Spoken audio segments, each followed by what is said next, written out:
Hello! Hey! Here we are again. 1 week flew by so quickly. How are you all doing today? I hope you're doing well. I hope you had a great week. Thanks for dropping by again for our midweek madness, where we learn about game design, or at least I'm trying to learn. I hope you can learn with me. I hope you made yourself some tea. I have some. Get some water, or perhaps a beer even. Maybe you're crazy and you drink coffee at around this time. I was actually considering it. But I think, you know, the amount of words per minute that would come out of this mouth, you know, with coffee would just explode, and then, you know, we wouldn't be learning anything today. Hey, dear Kale. Nice that you are making it live. It's a good name, by the way. I like an ode to... Ode? Yeah, to Kale. The video that Pavel posted? No, I haven't seen it yet. It's the one about Kabuki, right? I saw the tweet. Man. There's so many people. I'm actually quite impressed. You know, just last year when I was just doing these tiny Let's Play formats, I had like 5 viewers or so. You know, I was never sort of advertising them because I was kind of nervous. It was never really meant to be like a thing that I do regularly just for fun and all that. And now I'm like at 30, which is, at least that's what it says to me, which is like 6 times the amount, right? So please, math, that was correct? Yes. Now, if I was really good at mathematics, I wouldn't have become a designer. Probably then I would be a programmer. Alright, I feel like we're gonna, you know, take this one easy. We're gonna chat a bit, like a couple minutes. Yeah, actually, the cat just dropped by. Oh. Miko, are you checking out if the stream works? Miko, come on. She just... Come on, don't walk away. I can't rotate freely. Come, cat. She's just out of reach. She knows exactly what she's doing.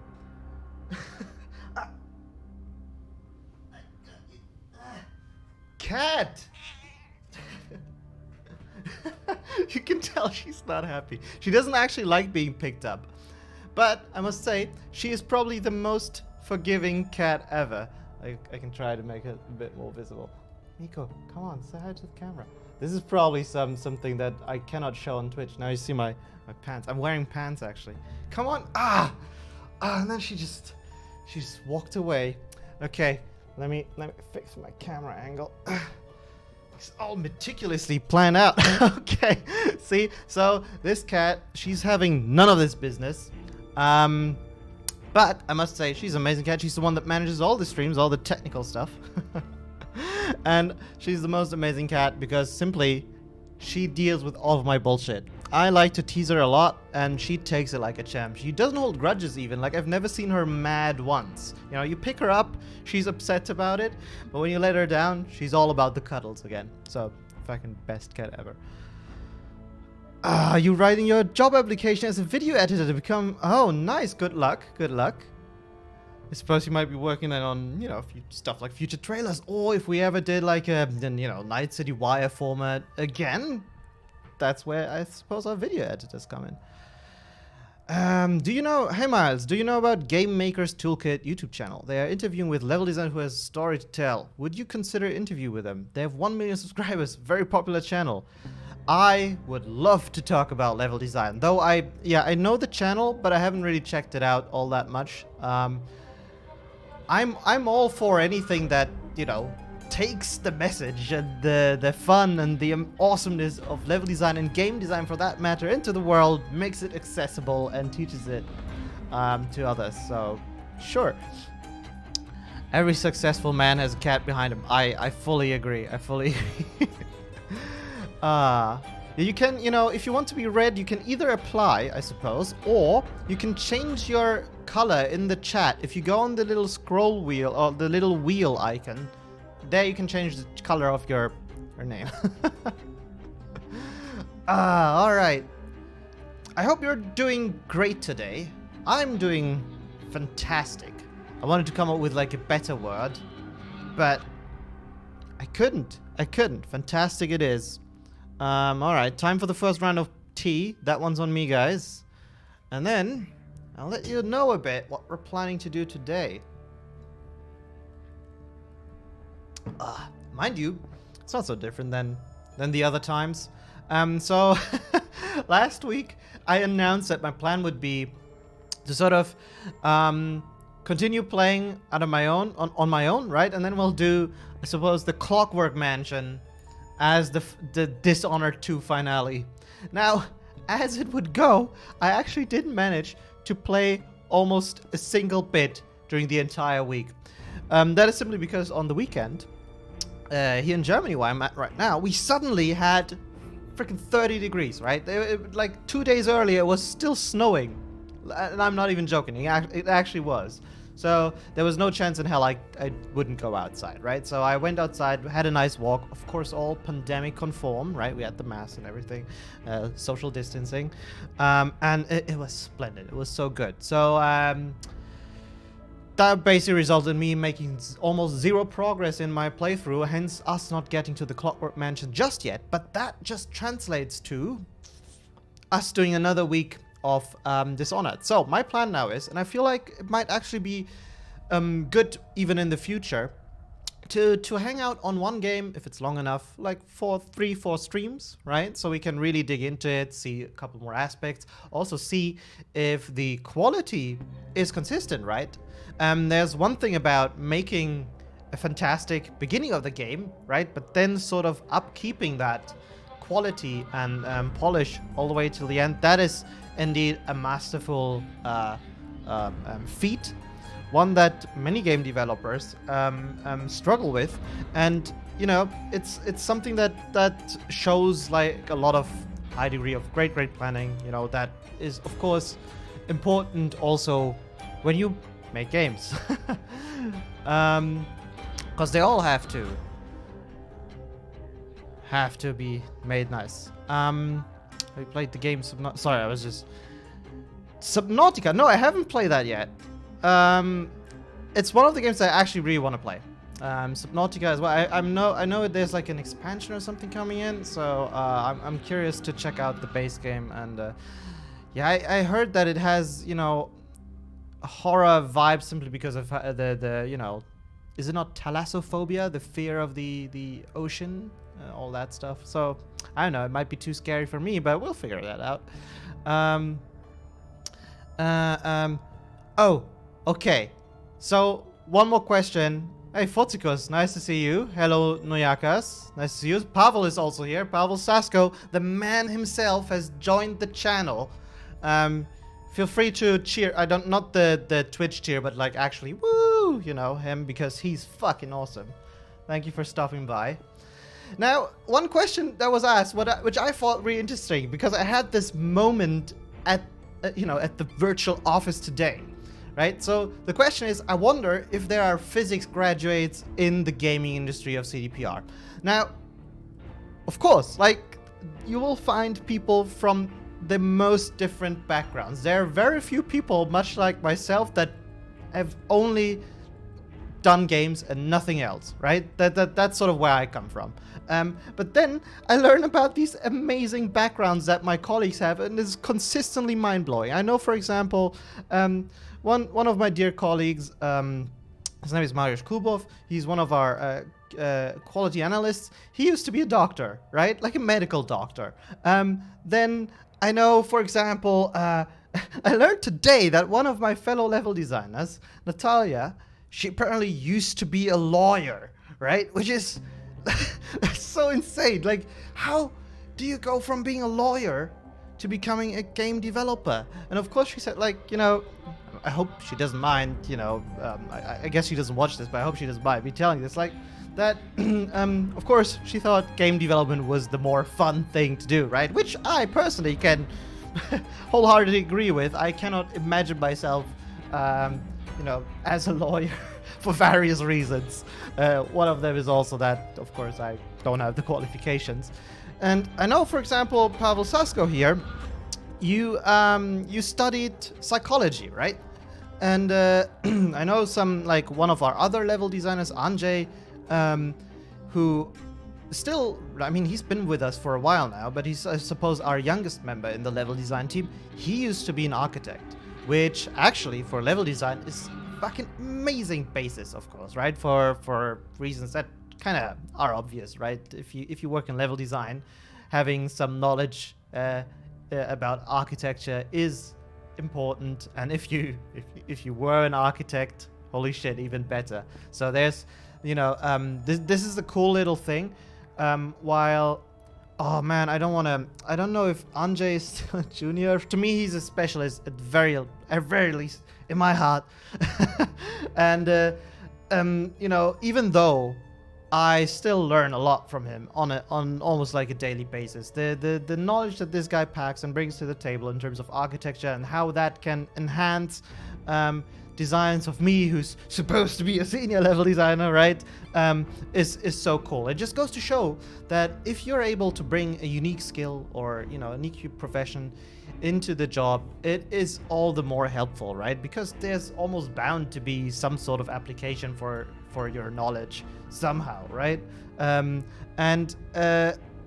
even then, it's also like a nice resource. So that means that as a junior or a specialist, even you can be in a position where you teach older guys and people who've been working in the industry for much longer. And it's, of course, then also as a sort of more senior person that I need to retain this openness for this kind of knowledge, and soak it up like a sponge, in order to improve myself and become better. And that's obviously what this whole stream is about.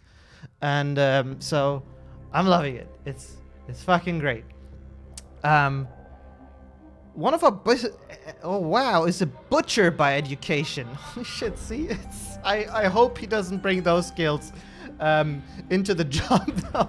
Unless it's about, maybe was he responsible for butchering the chicken in Cyberpunk? Was that based off of that knowledge? I wonder. But it's really cool, and I hope this kind of opens up your eyes that there are many ways into the industry. So many people have super interesting stories of how they got their foot into it.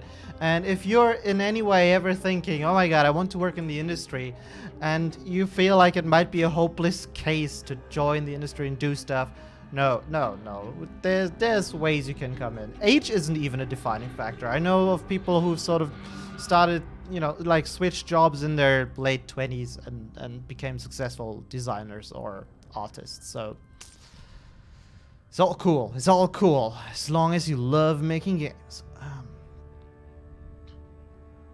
I think the qualification between becoming a senior level designer and a normal level designer, that is highly subjective between different companies and different level design teams. So yeah.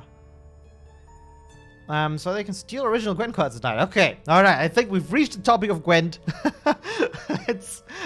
Let's dive into the game. Okay. Oh man, I love this main theme. I love it.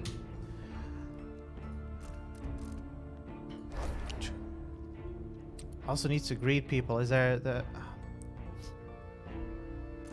Do people work at night shifts and so? I not me. I don't know what these people do in home office. New game. No, this is not. Right. So even though I said I didn't make a lot of... Thank you. I got this gifted. So even though I said I didn't make too much progress over the last week, I actually made some. I did a lot of exploring as well in this little hub level, it's sort of, and that was pretty good. Last of Us stream would be fantastic, wouldn't it? Let's think about it. Let's talk about it. It's a game I've already played though. Not sure if this is bad. Okay, so can I actually load the save before this so we all have a bit of context of what is going on here?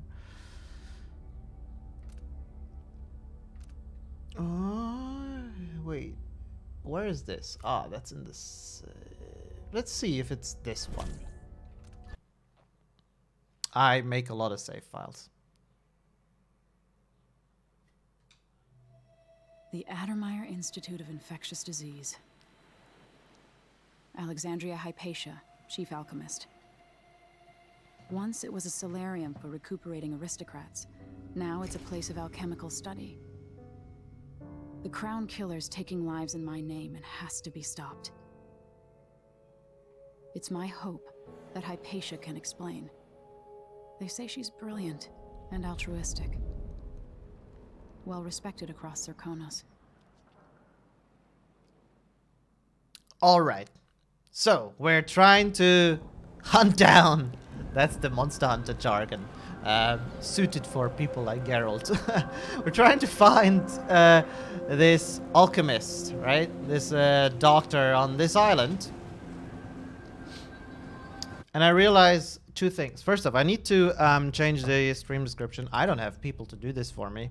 You know, I have to do this on my own. There's people in the world that have people to do this for them. I'm not one of them. Give me a second. I just need to update my, you know, because we're not chatting anymore, and it's important to be accurate with these things, right? So where do I even stream manager? All right. Wow, I see the light is bright. Let's actually tone this down a bit also. 'Cause my face is shiny. Oh, look at that. Okay, cool.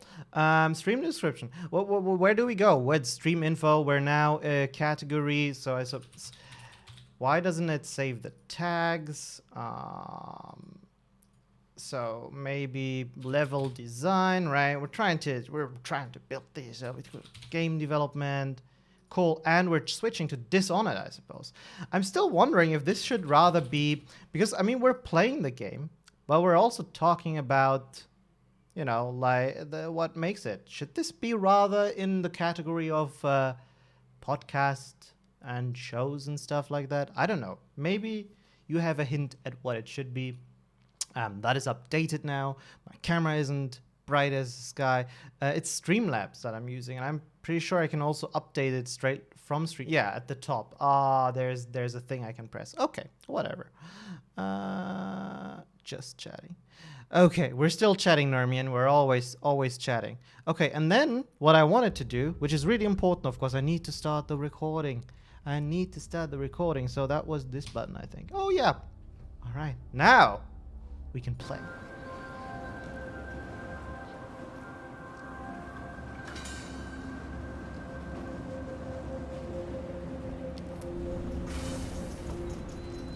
I think this is such a great way to introduce a level, right? With this nice ride. Oh wow, I'm in hostile territory straight away. Vanguard personnel, on orders from the Duke. Anyone discussing Addermire with no. Do I have the heart equipped? No, it's just my heartbeat. And in prison. Attention! Facility manager at Addermire Institute can inform the public that our waiting list is so long that free of charge appointment with Dr. Hypatia must be booked 2 months. It's kind of like trying to get a vaccination appointment here in Germany. Only emergency cases will be granted access to the facility. You're right, if you're the proper priority group. Okay. Oh, got some loot. Hey, Ayana Sora. Sorry. Alright. I haven't played Prey yet. It is also very high on my list. But I haven't gone around to it because it's supposedly still very scary. Especially for people who are easily scared. I already tried to loot that. You know, what I like to do is always go the other way. Which I hate when people do in my levels. Because... you know, it's always this, I've tried to build something here. If you guys didn't turn around and go the path I don't want you to go, then I wouldn't need to spend time preparing this area. Checkpoint enforced. Alright. It seems rather abandoned, I must say. Should I take out the heart? Motherfucker. There's a lot of shit I can... Ah, that's why. Wait, is that... Wait, really? I need to go... But that looks very lethal.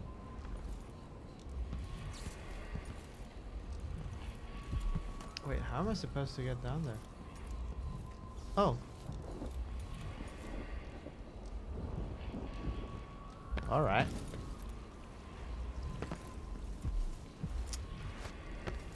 Oh, look at that. Let's see what it does. Nice bone charm here. Ooh. How can I tell which ones? Ah. Your bullets inflict slightly more damage. Slight chance to recover. Sleep darts. Holy shit. Yes. Yes. Alright. Cool. The other ones are combat ones. And we don't do combat, right? Is that a mosquito? Oh man, that's nasty. So bonus points if I can easily come up from here. No? Fair enough.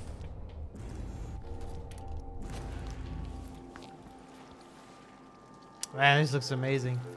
Can I actually just climb? No, am I relying on the ability here? I just kind of want to know what would be in a scenario where, like, is it possible not to have far reach here? Yes, and okay, nice. Because I was wondering, like, what would happen if I didn't have any blink and a far reach here? Because it is an optional ability at this point, right? And if I could not go back up that way. But these designers have thought of everything.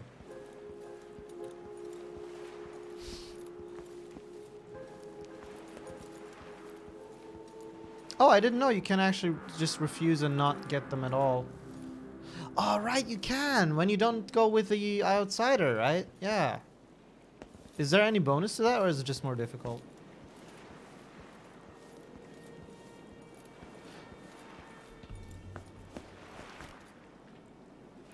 Alright, so... Wait, is there anything up in that direction?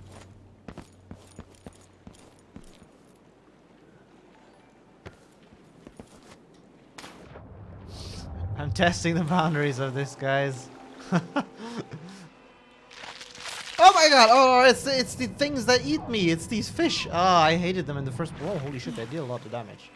Is that? Oh, the music even. Being dry and warm. I miss being dry and warm. I see. Yeah.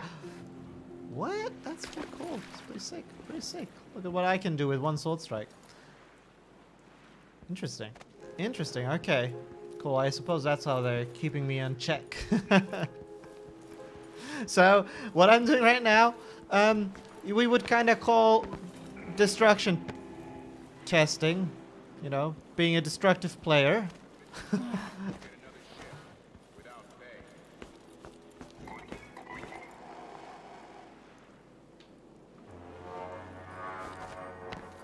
What?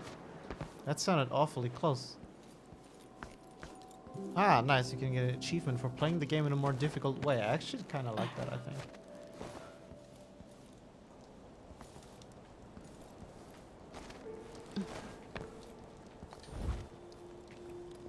Whoa. I wonder if this dude, if it was just bad timing or he was scripted to do this. Sometimes you'll try to do this as, you know, as a developer or designer trying to set up an encounter, right? You have things we call triggers. You can place them around, and they basically allow us to. They're little areas that basically allow us to track whether something has occurred. For example, whether a player has entered a specific space, right? And if the player has entered, then we can trigger, for example, that an NPC will start moving in a specific direction. And this can be used in a variety of different ways. For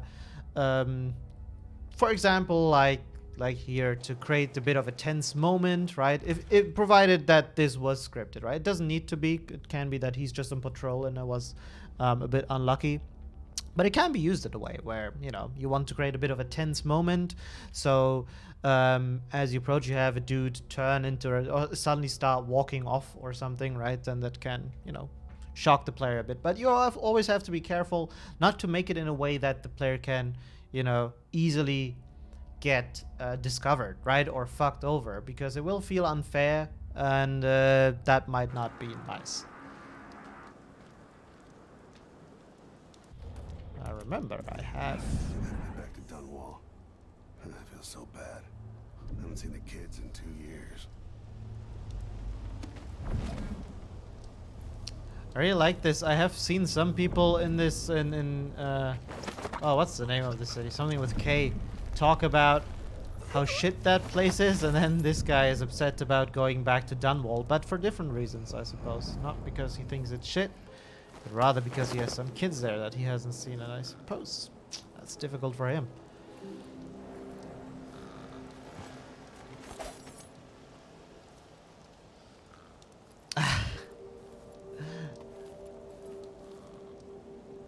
Oh wow, look at that.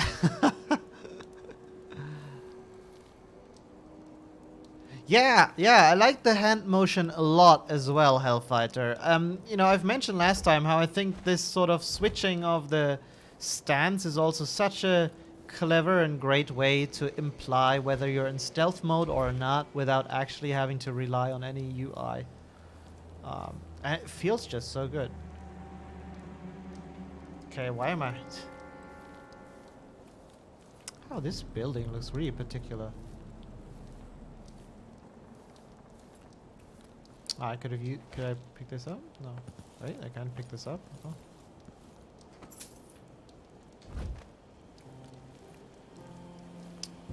Oh, I suppose... Maintenance on the carriage relay again. Should we check it out? Nah. I'm just making sure it's still in order, I guess. Nobody comes around anymore. I suppose I could have shot that. You never know when the Duke's gonna send someone out here to check Yeah. on things. It's odd, but he keeps an eye on Addermeyer. Yeah, there's definitely something going on here. After last night, I'm sure of that. So I want to test now what happens. Ooh, it's already high chaos. Good fucking job, Miles. I saw something. Whatever I saw, it didn't move like a Oh person. no, he turned around Before I quickly. got transferred to Addermeyer, I saw one of the Crown Killer crime scenes. Whoever tore that old couple apart, they were enjoying it. So what do you think then? I don't know. Coming back at dawn, smudges of blood on the windows. I don't know what to think. Maybe the Duke found some new bear or ape from Pandysia. Keeps me up at night just thinking about it.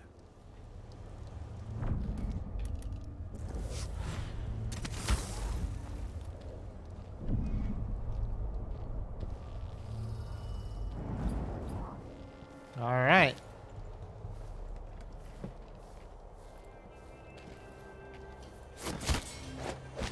Ooh, I almost fucked that up. I forgot which button to press. Just heard a dog.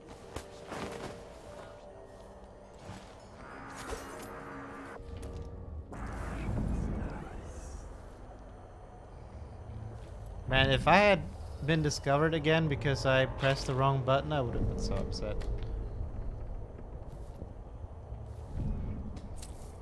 Okay. Can I pick up the sword? Oh.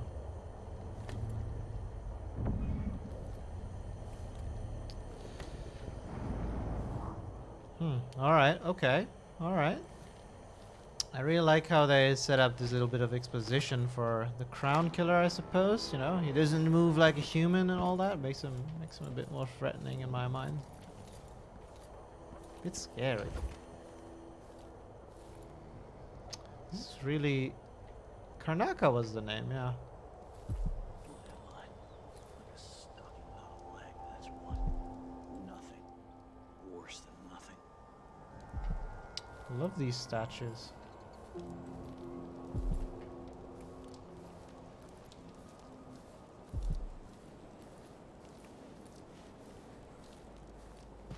All right. Got him.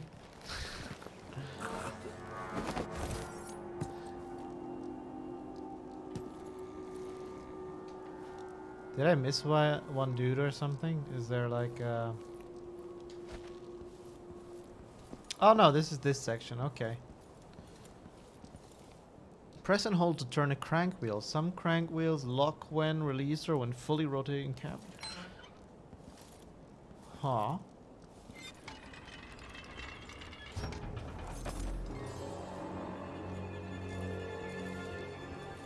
Okay, what the... Oh, the water level is rising.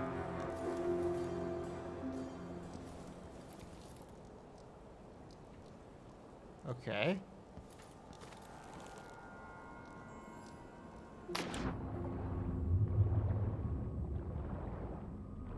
Oh, this is like for rats and stuff. Ah, oh man, I wish I had the ability. Is there a rat nearby, or could I use the fish? Oh, could I take over the fish? No way. What? Holy shit, man! This game. I kind of want to take over a fish now. Do I have points for that? Oh no. No! Why did I invest in this? Becoming a fish is much cooler. Which one is it? Man, we know that fish kills are the best. Wait. Oh, I can't do it as... yeah, it's only Corvo. Oh, man. But that's so sweet. Just having these differences between these two characters. And you know what is so crazy to me? It's sort of this... You know, I know this now because I'm talking to you guys as I play this, right? But the game doesn't really... You know, if I was Emily, and I never played Dishonored 1 before, right? Then chances are I wouldn't even know that there was a mechanic that I can take over rats and other creatures to use these. So if I then found, like, these little tiny vents, you know, they would mean nothing to me, right? And it's so funny then that when you play a different character, this whole thing changes meaning and your priorities shift so much just because you learn different abilities, and suddenly the whole level, you look at it very, very differently, right? You see these things and suddenly they become opportunities as opposed to just decoration. And it just makes me think how much else I kind of miss simply because it doesn't look like something that I might utilize because I picked this character. It's a very bold design choice, but one that I really, really like.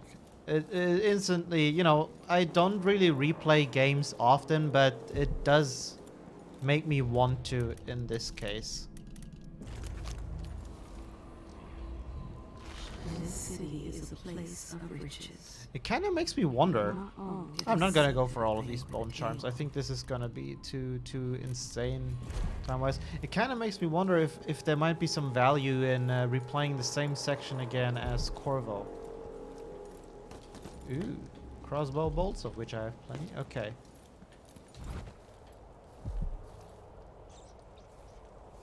Yeah, the hard talking is... You know, in one way it feels like such a cheat to kind of go and like, oh, let's add more, you know, beef or meat to this world, but it's so cool. It's so satisfying. I like that it's a trade-off, right? You can't just use it and have it on all the time, because if you use it, it actually occupies a hand slot, right? That means I cannot use the blink ability, I cannot use any of the other abilities.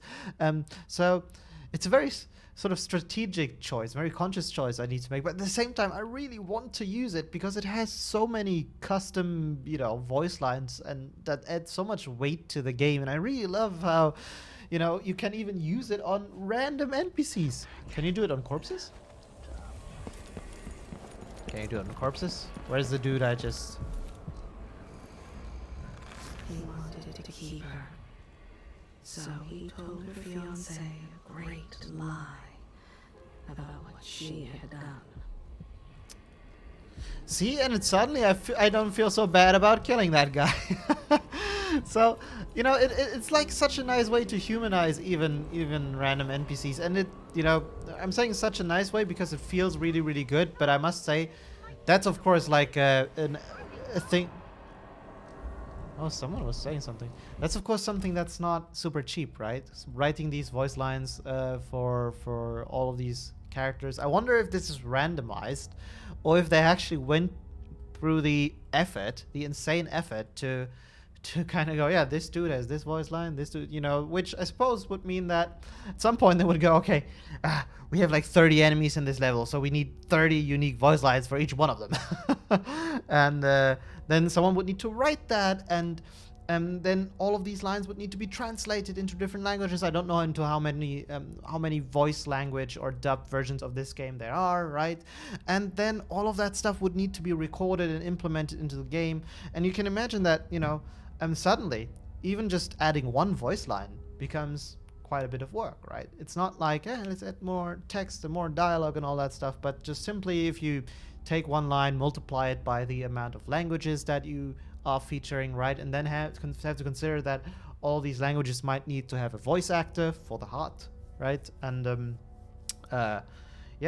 you can imagine why some studios have like really a tough time localizing their games into other languages, because it just is insane effort. Like it scales like crazy, right? Yeah. And it's also something, for example, for us as a studio that's really, really heavily, you know, focused on speaking, right? On story and all of that stuff. We translate our games into a huge amount of different voices. I think it's more than 10 for Cyberpunk. I'm not exactly sure, right? So just V needs 10 different voice actors on one gender, right? And another 10 in the other. And then try to get these people into the recording booths at their respective places into the world to record these lines, right? And suddenly you can see why it might be hard to change a line once it was recorded. It's a crazy amount of logistics behind it. Hey, Dozen Toast. Okay, here's my spoiler. Dozen Toast. I'm particularly happy that he just joined the channel, the viewer, because he's actually my brother. My younger brother. My baby brother. Okay. My baby brother who's better at most things than myself. That's how younger siblings are. Why do so many have so little? It was never meant to be this way. All right, let's try to play a bit more. I'm sure the game has other ways for me than this one to get up there. Just need to find them.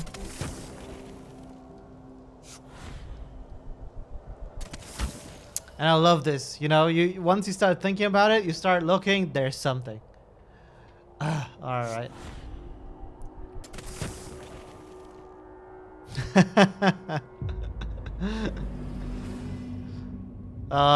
He's loving it, I'm sure.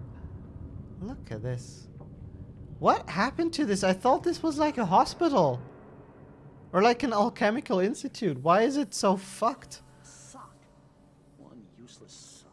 And people are so nonchalant about it. Oh.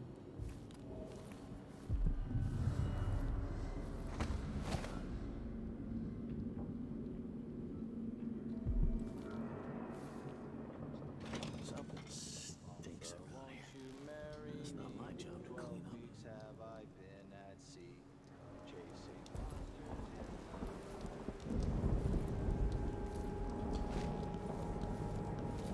All right. This is suspiciously clear. Ooh. Oh, look at that. You know, small little hidden treasure paired with some amazing little visual storytelling, right? So it's like me being rewarded for trying to look into every nook and cranny. But at the same time, the way these assets are arranged, you can kind of tell that people have been hiding away here, playing around of Gwent. A round of whatever their Gwent version is, and I'm sure they were playing Gwent, and yeah, enjoying themselves. A little bit of fig wine. Pretty sweet, pretty sweet. I love this. Generally, their world building is insane. So cool. You can tell a lot of effort went into this, and this seems to me like very much like a handcrafted world as well. Does something happen if I Aw. Thought I'd get an achievement or something. Okay, so one thing that I just noticed while scouring through this.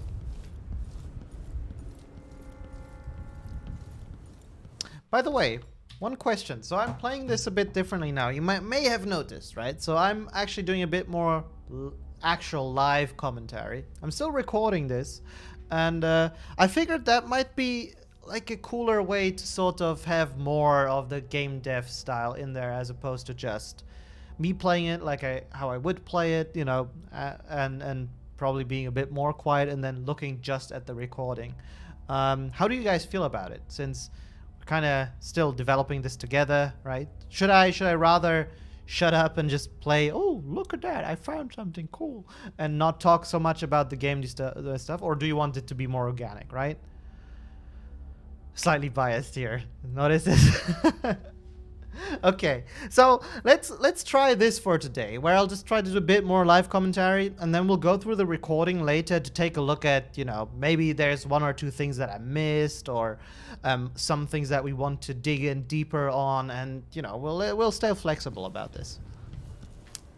Alrighty, cool. Lots of drinking going on here. I kind of have a hunch, you know, like, look, this thing. If it was in our world, this would be a grill. And it kind of looks like a grill. Okay, so what I noticed is when I was looking for this... Good.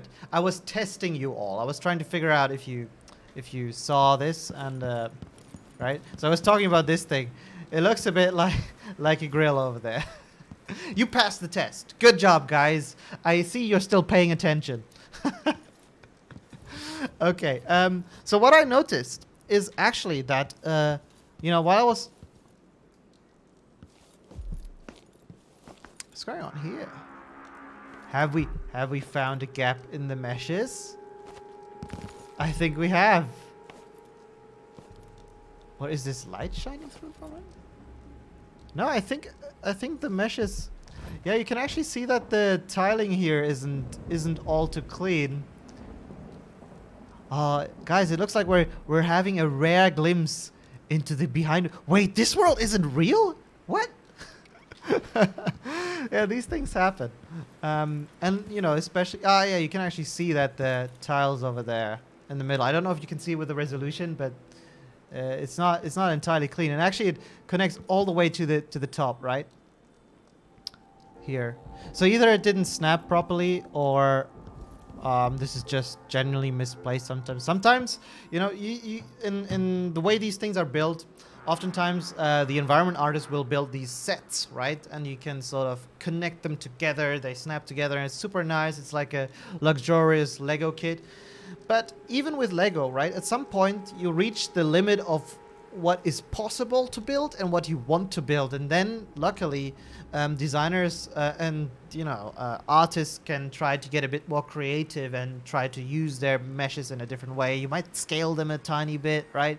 They might only be used in so they are in 90-degree angles, these wall pieces, and oftentimes for angles you would probably create pieces, so like a wall piece that's for 45-degree walls or for 30 or whatever you require. But sometimes it's just faster to, you know, just rotate it a bit and make it that way. And sometimes this stuff can happen, but usually what you would then do is just place a wooden beam in front of it like this, and it wouldn't be so visible. And here it's just simply, you know, probably slipped. These things happen. The bigger the game becomes, the more likely you are also to encounter these things.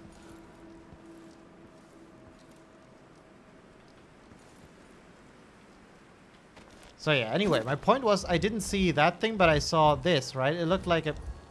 Why can't I... Oh. Interesting. Oh, so I'm crawling underneath this. Ah. Okay, so I'm able to get up here. This level is huge. Is there a map or something? Oh, you need to find it.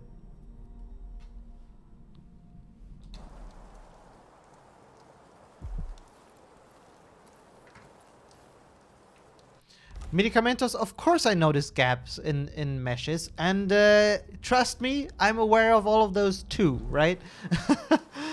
The problem is with the eye of a designer, you tend to see these probably much more quickly than the average player. So like they you know, they pop. Look, for example, there's some flickering with a shadow happening at the distance there. Not a big deal, but you see these things happen.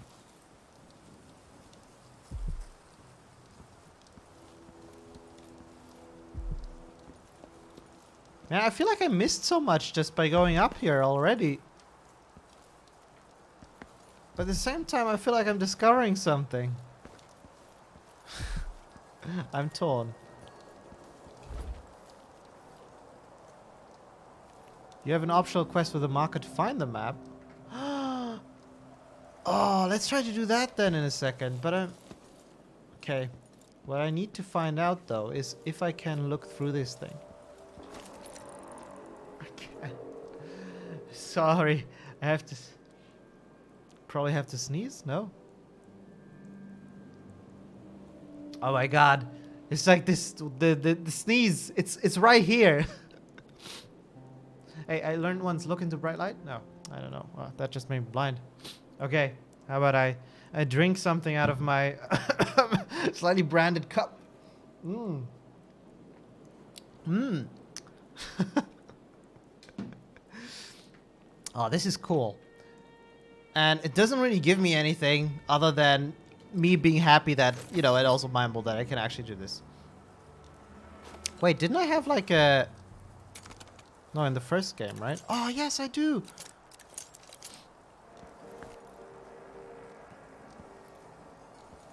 Our environment artists, okay.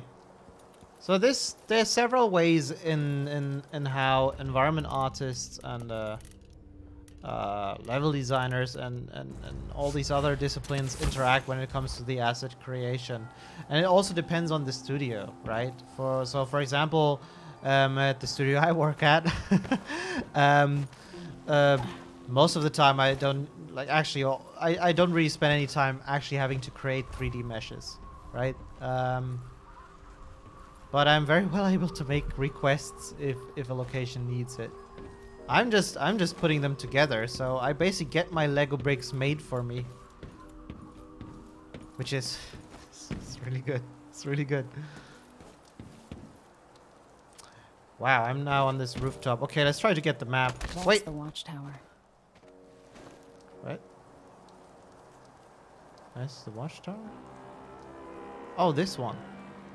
Which watchtower?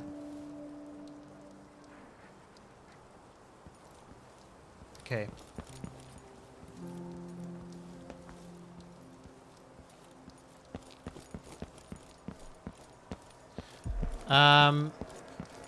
Anything you put into this mug automatically becomes some kind of concoction that increases my toxicity level.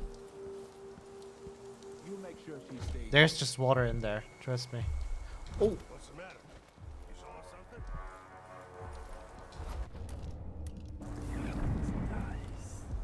you see, you know, it's difficult for me to concentrate while talking so much.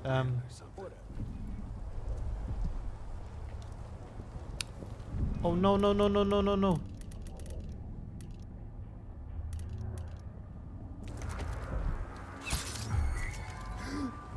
No, I hit you. Yes. Elite guard? Oh man, as opposed to a regular guard? Nighty night. Oh. There I thought I was being nice. What? He's coming to look for his friend! Oh my god! How cool is that? Wait, what? Is that systemic?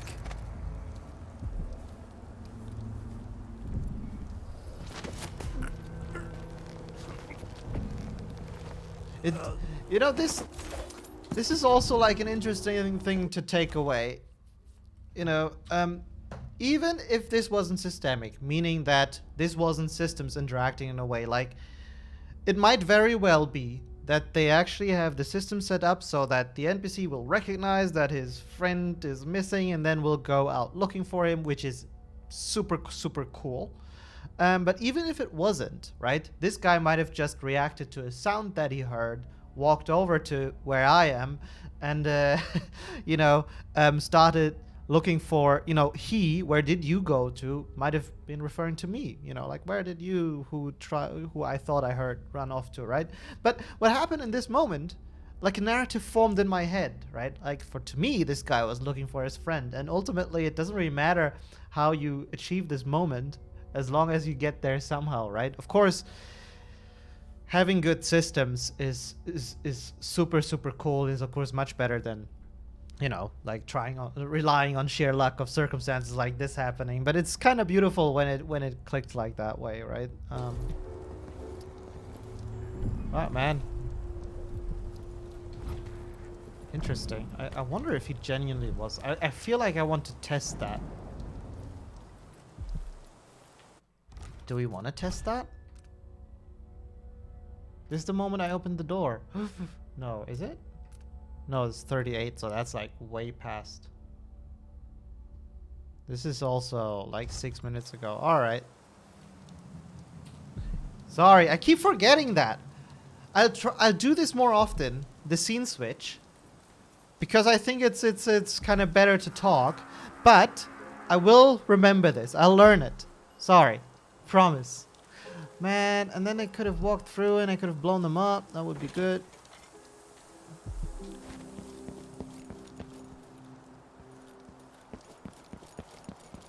There's so many options. I want to... Why we've got 2 squads assigned to Addermeyer to watch 1 woman. Oh, are they really? Yes, sir. Martell asked why we're not out bashing the Howlers. What I wouldn't give for an entire squad that never asked questions. It is odd, sir. There aren't even any patients here anymore. The men don't understand what's so important about Dr. Hypatia. What should I say when it comes up? Next time someone mentions it, just tell them that the Duke will have us flayed alive if anything happens to her. That's clear enough. This game is so mean. I'm like, there's so many options. I want to try all of them, right? At the same time, I kind of want to progress with this story because, like, I now want to know what's going on with that doctor. Look, the path I found. Oh, nice. It's custom. Fascinating how the sound, I suppose it's from this railing, but it seems to expand on the side, so I'm doing metal sounds as I walk on the...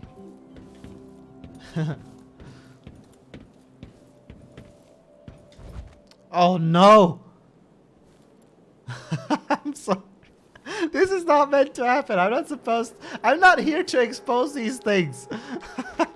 But you know, on the other side, it just goes to show that, you know, this happens in every game. It's almost normal. It's super difficult to catch as well. And ultimately it's not a big deal in the grand scheme of things though. It just makes me feel better. This shit happens to me also, so it's kind of relieving to know that it happens to others as well. Oh, I found the office already. I feel like I kind of like a really quick path through this. We already have the means of going into another dimension using the far reach. Could it be that if I go through this... Oh no. I think he found his friends. Okay, I'm gonna save.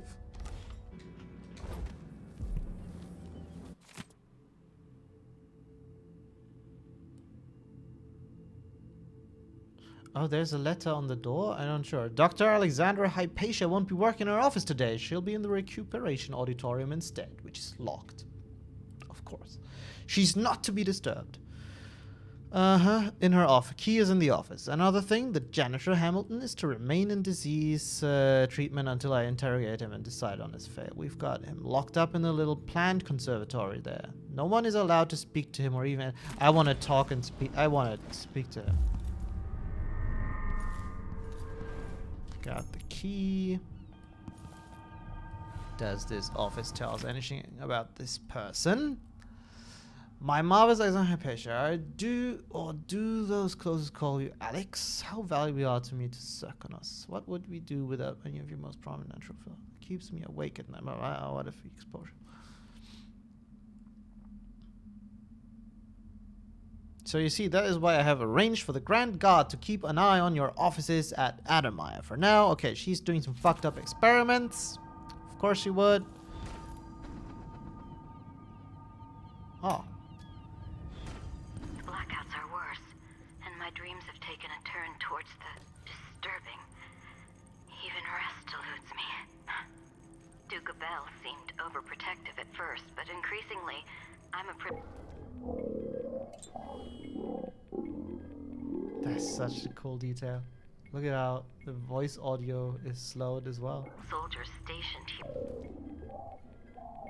But even then, I feel like I'm being watched. What really saddens me is the loss of my work. I've always thrived on my connection to the people who need me the most. Thank you, Sapatigus Prime. Hopefully, maybe you'll check out the VOD after this. Thank you so much for those kind words, though, and all the best adulting. Working to ease their suffering. Okay, so it seems like she was trying to experiment on herself, actually. At least that's what it sounded like to me. Or she's just crazy. Oh, I can't steal it. Doctor of Medicine. Okay.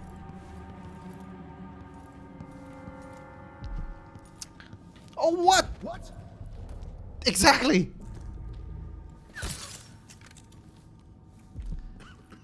You know what we'll do? I'll play like another 10-15 minutes and then we'll do like 5-10 minutes Q&A and then we'll continue. How about that? Ooh. Is he KO? Hey, who are you? Oh shit. I need to block. Oh, nice! Look at that. I needed that brief pause to figure out which button to press. Look, my skills have returned. I'm redeeming everything that I fucked up last time. Why did these guys come up? Oh, because I smashed the glass and they heard it, of course. Good stuff, good stuff. So this dude, the janitor, is locked up somewhere.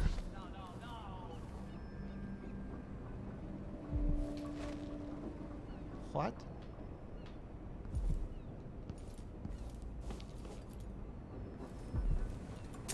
Oh! What the motherfucker. And that's why I don't play horror games.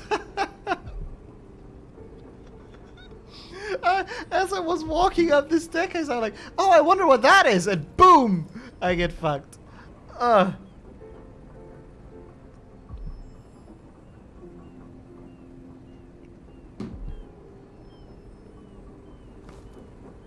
Alright, so a tripwire trap.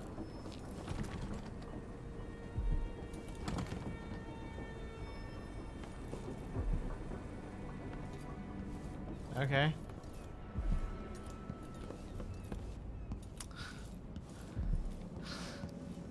Man, that spooked me.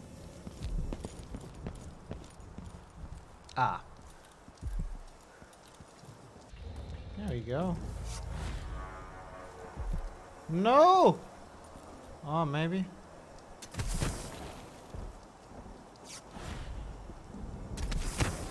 Ooh, that must have hurt. Huh?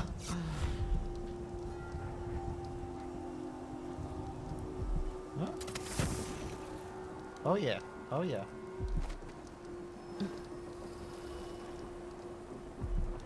I think this is even one floor higher than I thought. Okay. I accidentally found a loot room.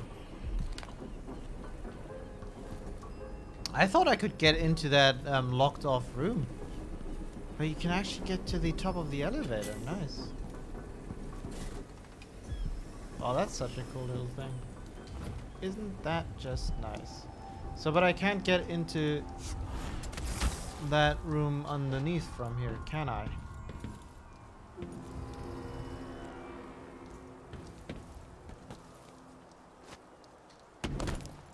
Yeah, you can clip it to your heart's content. It's me who has to live with the embarrassment. Okay, so is this where the janitor is locked?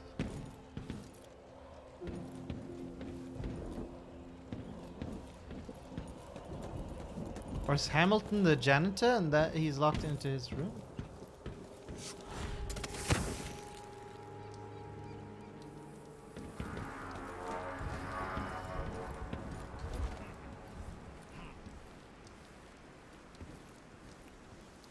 Hey, Johnny Johnster.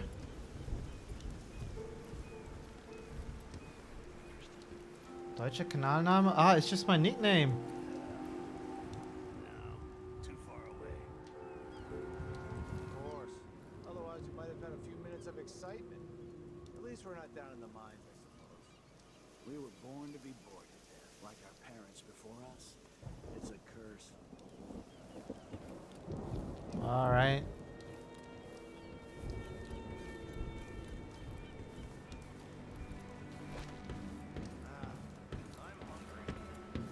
Okay, I think not getting anything anywhere from here.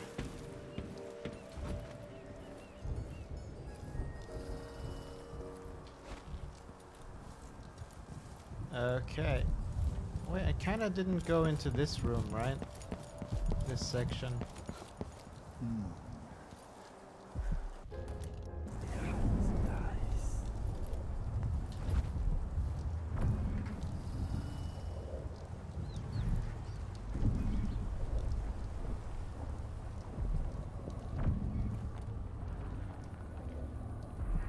Intriguing.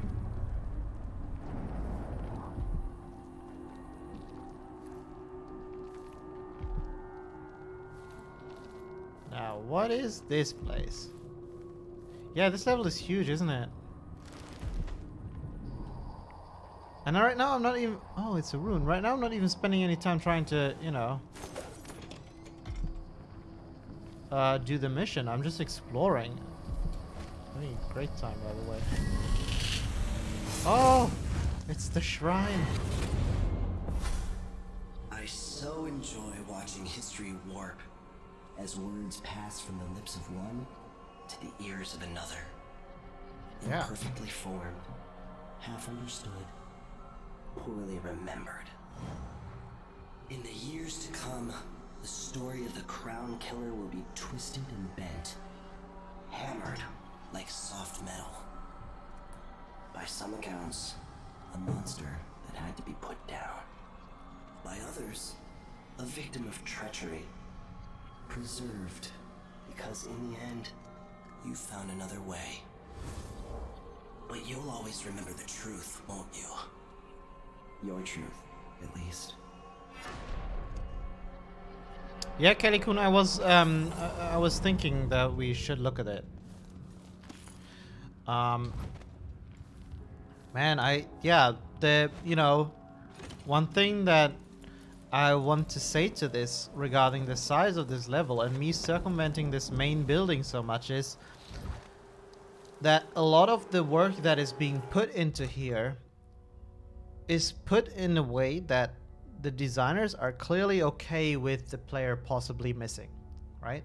And that's something you need to very consciously do. And there are certain benefits and also disadvantages to this kind of way. I love it, right? Because it rewards exploration. It makes your own playthrough feel a bit more unique because you're able to stumble upon all these things, right? But you know, from a designer's point of view, what you're actually doing is you're spending a lot of work putting all these scenes, these conversations between the guys, right? All this context in the world, all the loot even, right? And you're basically doing that even though you know that not everyone will play it, see it, or whatever, right? And especially with these story bits, sort of the this world building that we get to the chats of the NPCs and even the letters that I find. Missing that will have you miss out on a lot of sort of really what I feel really important to understand all of this stuff around here, right? So that's really cool. It's really bold, really like bold design decision, but I'm digging it. Default Daniels, hello. Oblivion? You mean like the Elder Scrolls Oblivion? Okay, keyhole animation.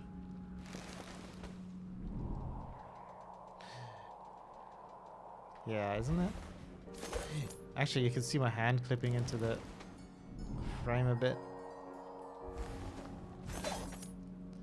I wonder if it's actually the... Does the camera literally zoom at that? There must be some interesting trickery going on here. Because you obviously can't just look through it, right? Because there's probably some... I wonder, can we expose that?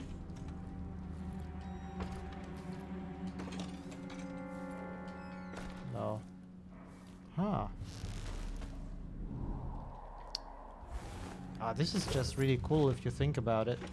Because, you know what's so cool about it is because there's actually not... There doesn't seem to be like a real hole in the key lock, right? Or in the... Yeah, keyhole, right? So, somehow, they're doing stuff here. And there must be some transition. Like... And there's like... Suppose there's like... I actually clipped through this. Yeah, I might be clipping through the door. And the whole keypad is just some 2D texture. Or maybe even 3D put in front that has like a bit of a parallax thing going on. Just to mask this.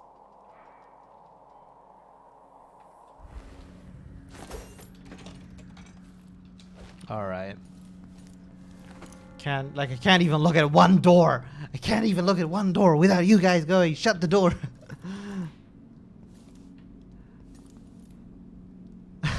Endrox, that is so nice. Thank you so much. Welcome to the stream. Oh god, it is true though, right? I see a door and suddenly... I always keep fighting that... You know, these stereotypes, but suddenly it's become this self-fulfilling prophecy. Maybe there's more truth to it than I thought. Okay. Ouch. What is this building for? I looted stuff in here. Is this literally just, you know, to sneak around here, bypass some enemies? Is this just for exploration? This is an awfully big place. Just, I mean, there was a rune here and there was this vision with the outsider. Maybe that was sort of the whole purpose of this area, to kind of hide that in a different chunk of the level, because otherwise, functionally, at least to me now, there doesn't seem to be any direct connection. Okay, let's go from the main entrance. Or no, let's go actually down here.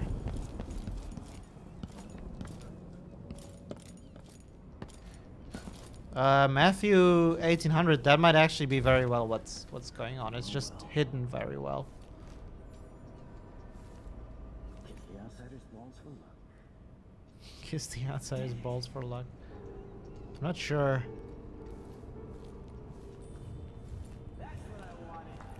Oh, they're gambling. The audio makes it sound like they're behind me. There we go.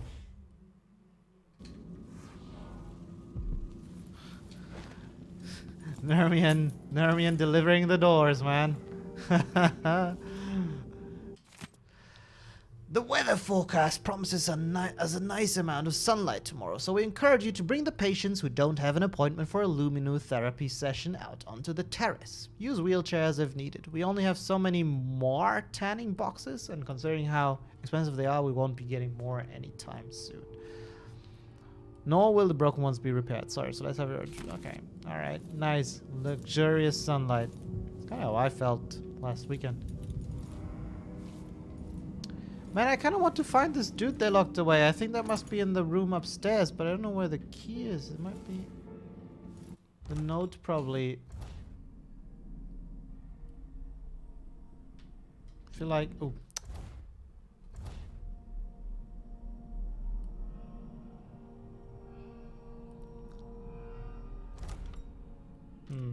Didn't give me the...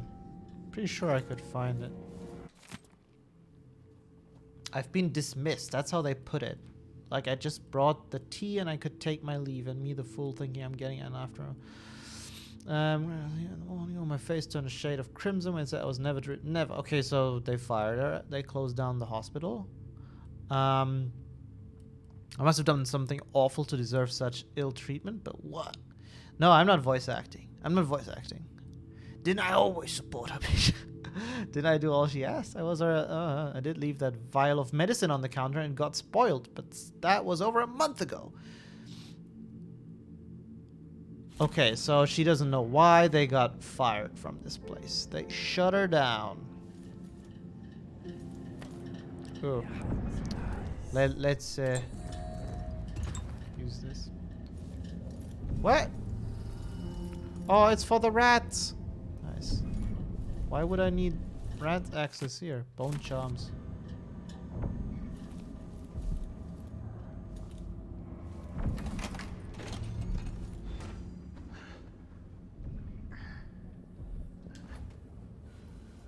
Oh. Is this gonna be scary? I hope not.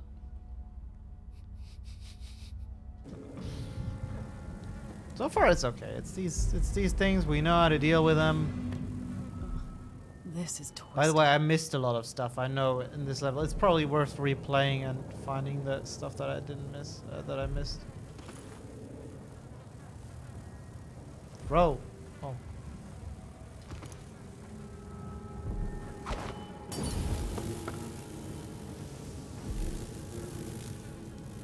Wait, why are you still alive?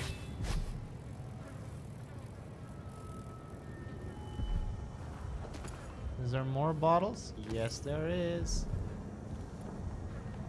Wow, there's so many of them.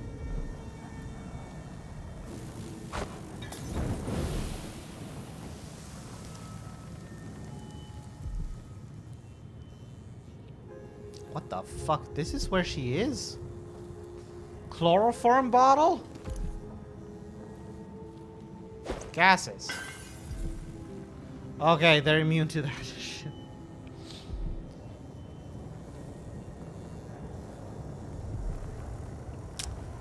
I'm not sure I'm liking this. Is she dead?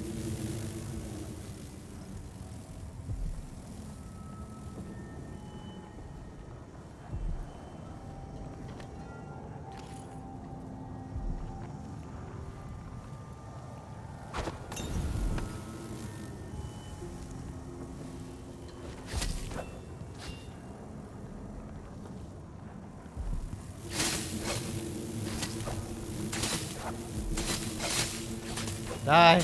Die! These will respawn, right? Unless I kill that thing. Oh. That's not how you kill these. Do I have like... Incendiary bolt? Ooh! Okay.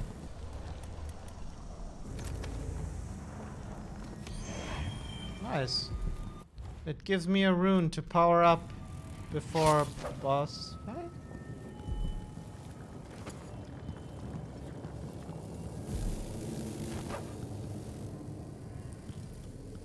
Oh, I don't like this. This is not what I agreed to.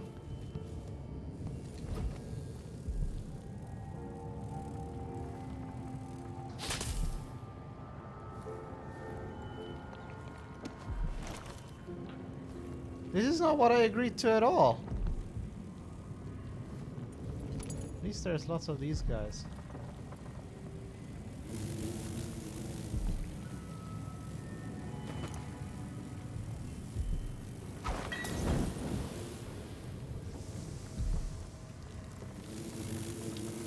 What the sh... shit.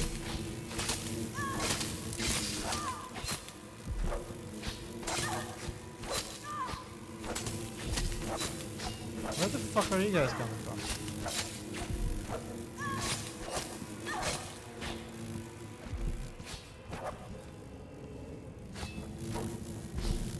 What the? Alright. Please fuck off.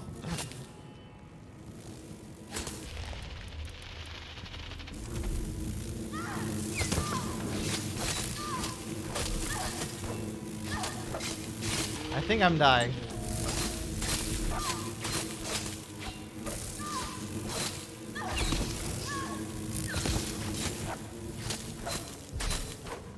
Okay, I'm not dying. I'm a survivor.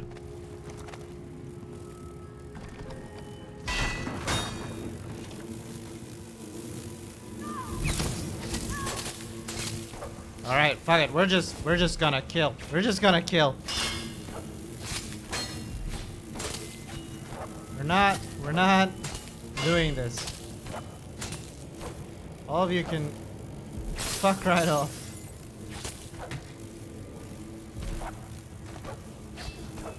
Ah. Oh, motherfucker. I'm out of incendiary bolts. Can I loot you? Do you have anything cool? Wow, that's vile. That looks disgusting. Okay, I'm out of this incendiary bolts.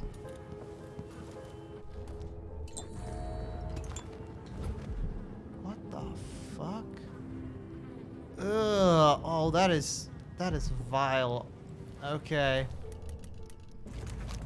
Hey, tell me about it. This was once my world. Okay. All things, from the northernmost shores to here, Karnak in the south.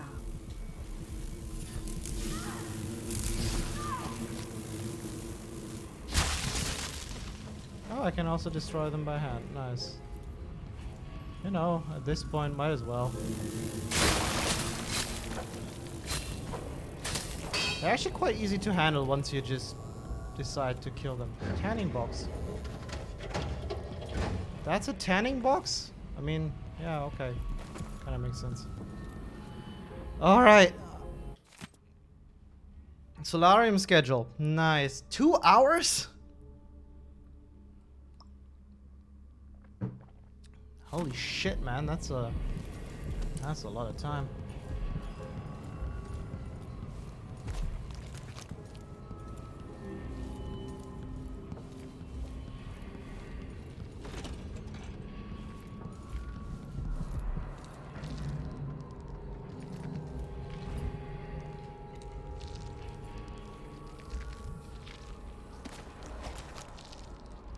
That noise is horrible.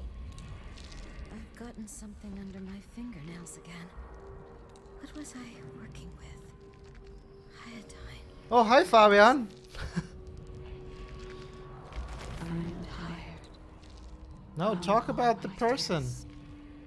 How long must I endure in this shadow state? This place is too big, guys.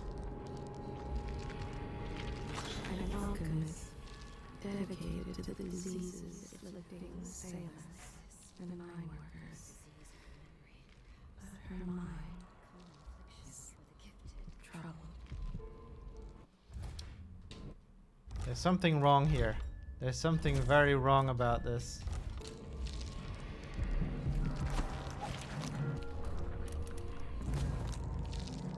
Let's find out. The Duke must see reason. Yo. Are you a patient of mine? I'm sorry. I should know that. I'm here to ask you about something. Do you cover your face because you were hurt? The afflictions we treat here are more common than anyone likes to admit. I'm not here for treatment. I'm looking for Anton Sokolov. Sokolov? Yes, he was here for a short time, but she took him away to see Kirin Jindosh. Do you hear something? What about the Crown Killer? The patient of yours? The Crown Killer? That name came from the newspapers. I'm afraid I don't... Oh yes, the murders. I was in Dunwall, studying diseases found among whaling crews. Wait, Did someone just call me? I've been forgetting things. The Crown Killer is an interesting case. I feel almost sure I could help with that. It's just, I used to do such good work, and now my memory She's is dissecting failing these me. flies, the blood flies. Who is that calling me? Excuse me.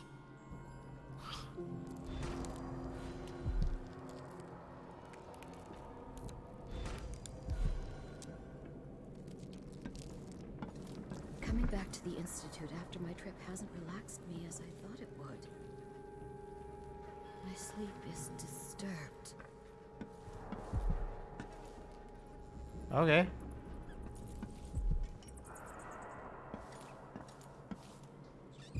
All right. Yeah. Cool. Cool, lady. Good.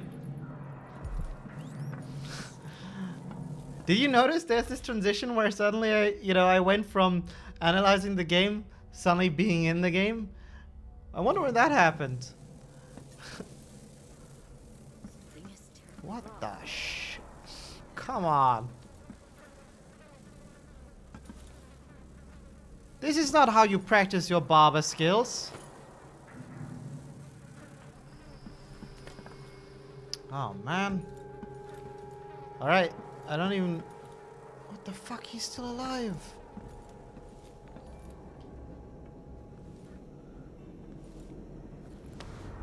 Oh, there's like a cutscene for talking with him. Are you all right? Does he look Dr. alright? Hypatia did this. She's the Crown Killer. But she's not herself. She developed a serum trying to help the miners. Oh, The he's first very version present of mind. horrible changes to her mind. It's too late for me, but maybe you can still save her. He's like fucked up She's and a good person. straight What away. can I do? In my safe, in disease treatment, you'll figure out how to make the counter serum help her. No, no, no. This is not gonna be one of these levels, is it? The safe code is 121. Fuck! It is! Oh, look, he's running away. Ah. Flesh tastes like my dear assistant. Oh, and gives me respite. Hey Party Paule, danke. Mir geht's super. Und dir? Let's speak in English. Oh no, it is a boss fight, right? Is she gonna hunt me through the entire level while I'm trying to make the antidote? Fuck, these levels are too much for me. Oh my god, she's gone. No, no, this is like my biggest weakness.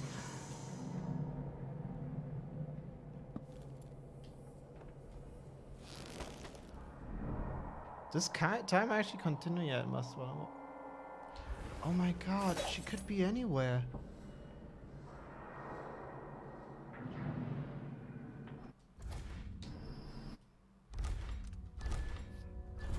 My mind is trying to save me by thinking game dev, game dev, game dev. Goodbye, Ayashbek. Thank you for checking by. Okay, I wonder if I can be here infinitely and she will start coming out and moving as soon as I go through.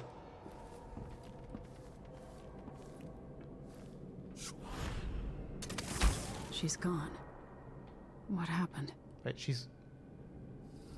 Perhaps an algae that produces my serum in the water tanks of the city, in the rivers themselves.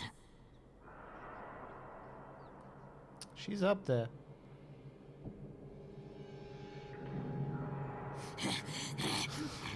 Oh, look, another gap in the mesh. That is very fascinating. Okay, alright.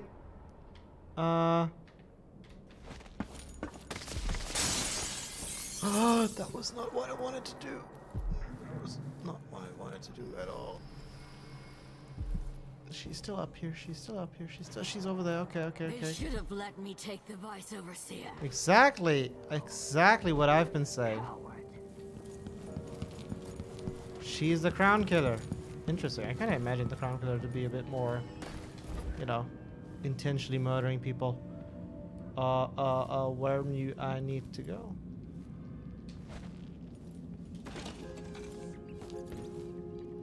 Oh, the guards are still here. Wait, what? It's like underground? What if I kill her?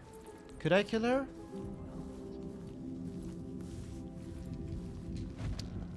This was the Miles getaway. You just... Oh my god! Oh my god, I thought it was her. I thought it was her. I thought it was her.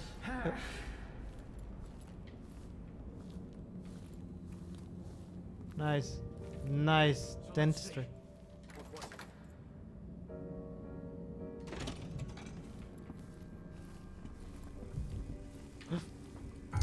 Fuck. Oh, this is just getting worse.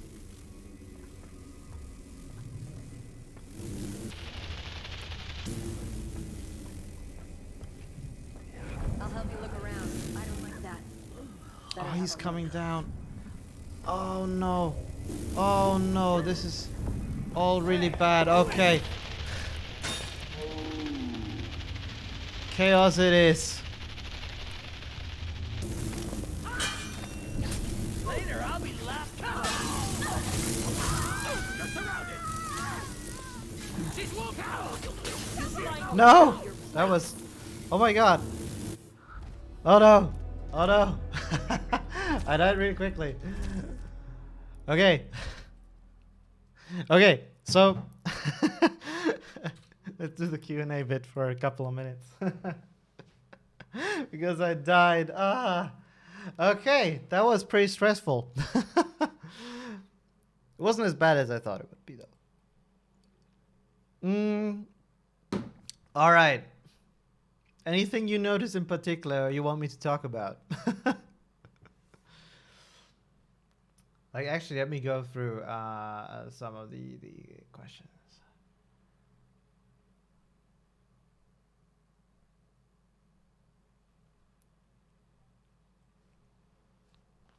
Shots are no lighting. It's too storm. I don't know. Maybe they're all on vacation. Like, firefighters are the only people in Night City who actually have vacation. The rest, corpo nightmare.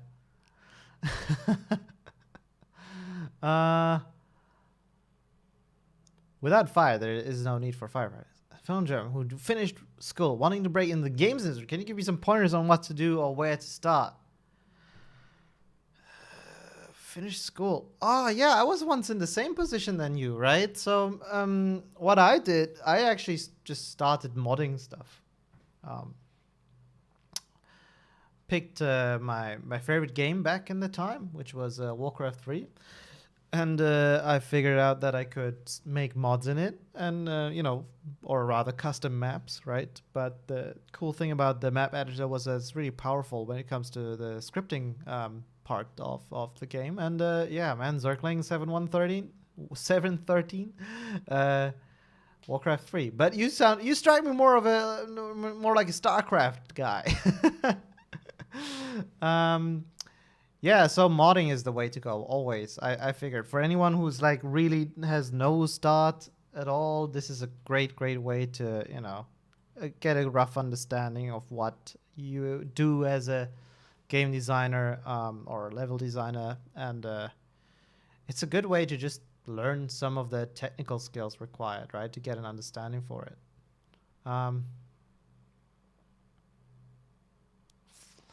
There are quite a few things in Cyberpunk I'm particularly proud of. I suppose one of the things that I really am most proud of is, I think, my involvement in the Automated Love is the actual name of the quest, I think, or where it starts, right? It's the one where you go to clouds, meet Judy, and then you go to ultimately to the...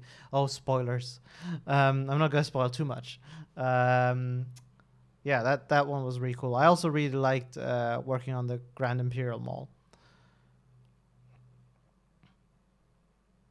Yeah, these levels are huge, right? And I mean... It's this whole thing of how do you eat a whale bite by bite, right? So basically you have to start somewhere. I assume these guys are really good at planning their stuff out and do lots of iteration as well, right? So They probably have a very solid foundation. Some designers like starting entirely in 2D. I personally prefer just jumping straight into 3D, and then, you build stuff. You iterate from there, and then slowly make something that becomes better and better over time. Trust me, these levels are fantastic, but I'm sure they weren't always, right? They probably went through a long process of getting to this stage. And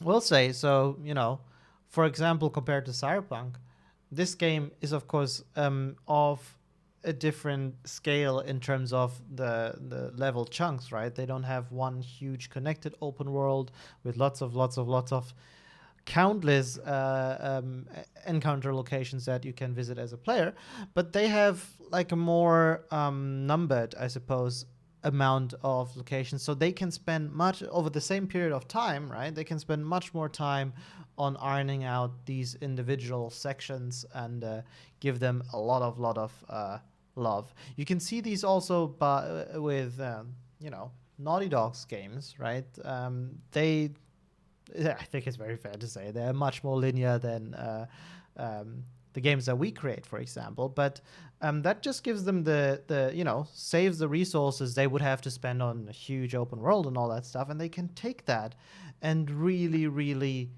dig down onto polishing even the most minute details in the game, right? Which they do to a degree where it is frankly mind-blowing. As a designer, you look at this stuff and oftentimes you see details where, like on a technical level, you can only marvel at them. They really are pushing boundaries. I remember when it was it Uncharted 3 back when that came out, and there was this fist fight section at the beginning, and there's like a moment where you can see like the drool running down from the dude's beaten lip, right? And that was just, I think, was it like that? Yeah, but that was just fantastic. Or I remember having an equally mind blown moment when you had this early fist fight in Red Dead Redemption 2, and you ended up with her character being dragged through the mud and the way the mud behaved and all of that. That was really cool.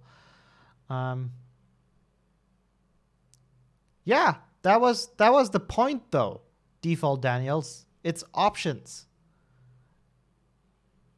As a level designer, is it your job to account for optimization, only rendering certain meshes at certain positions? To a degree. I mean, a lot of this stuff is, sort of done with engine stuff, like the way the technology sort of works, right? So that's sort of in the realm of the technical artists and the programmers. I don't create the streaming systems we use, right? But I work with them. But I must say the bulk of the performance optimization is mostly on the hands of the artists, and to a degree on the designer's end, in that I need to make sure that the encounters I script or whatever, they they fulfill the requirements and don't blow up my GPU over here. But ultimately the bulk of the optimization work is on other people, I must say. Corpoik, that's such a great question. Do you travel for inspiration when creating levels, or any levels inspired by observing the mood, atmosphere, spirit of those places? I don't specifically travel to get inspired, but I will say my travels, and I have luckily been in a position where, at least before the pandemic, I was able to get around quite a bit. I do take a lot of inspiration from that, right? I've been to Japan several occasions, in Tokyo, amongst many other places there. Also, I've been to Hong Kong once, and of course for also Night City. Having been to LA and San Francisco is immensely inspirational, right? And it is often that when we create stuff that we sort of try to relate to locations that we've been at. The Totentanz, for example, in Cyberpunk takes heavy inspiration from some of the Berlin techno clubs, right? That that I've visited, and I think the connection there is really cool, and it's such a nice thing to be able to relate to real life locations and try to put them into a game and see how they would behave in a game environment. Because of course, real life locations have very, very different requirements than game locations, right? As you see here, for example. Yeah, it's Berghain and Tresor. Tresor would be the two biggest inspirations, I suppose.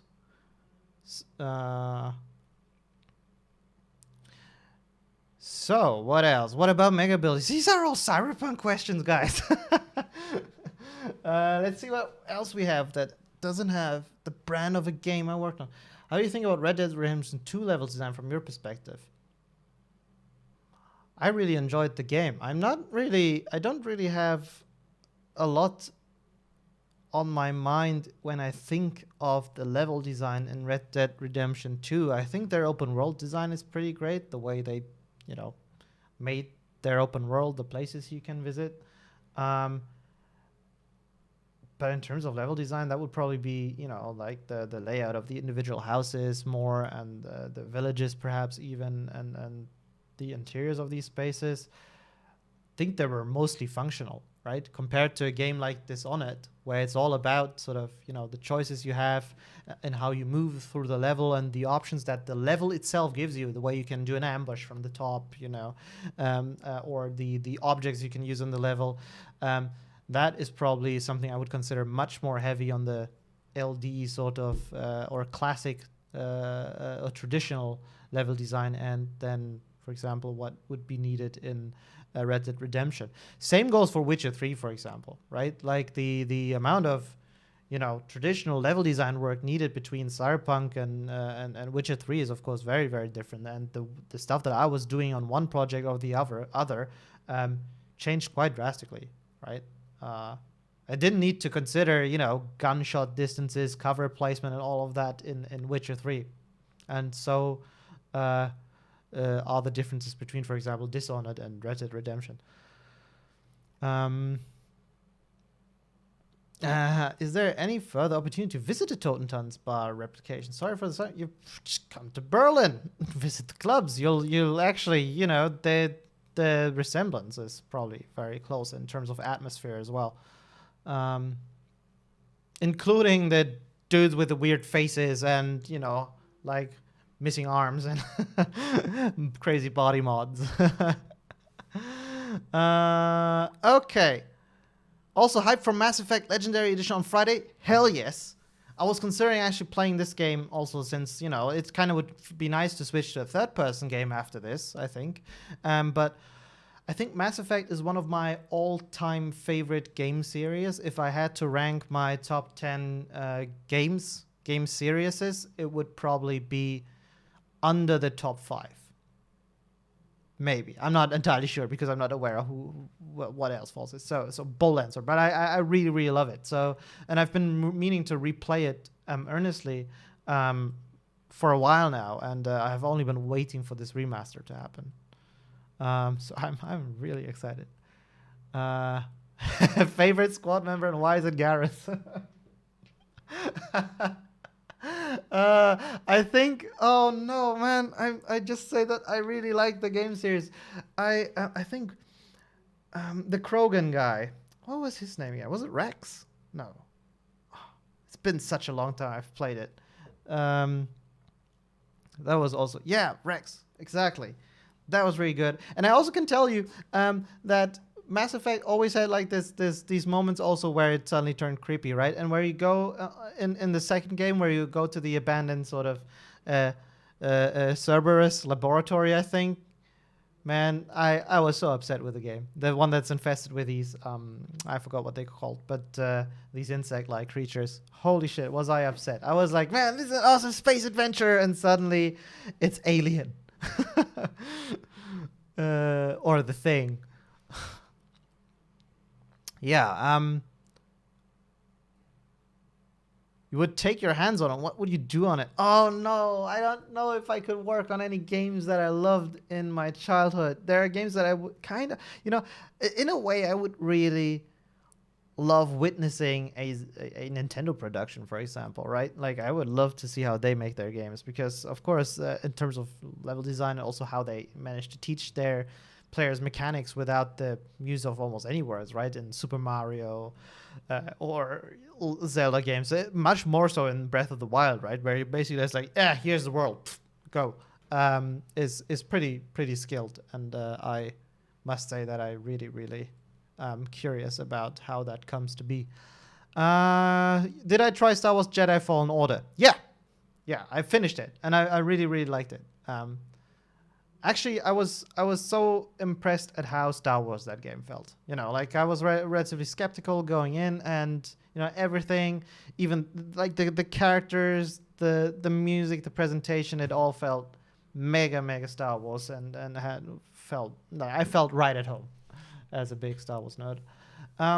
Okay, let's play some more. But first, have tea. We've got the journal to find, and then I want to see if we can take a look at the recording and figure out 1 or 2 moments where, you know, something may have happened.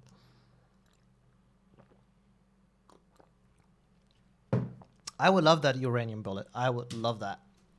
Okay. They never let me into Berkheim. Sisyphus, you name it. Oh, man. Why would... No. The truth is they kind of... I think they have...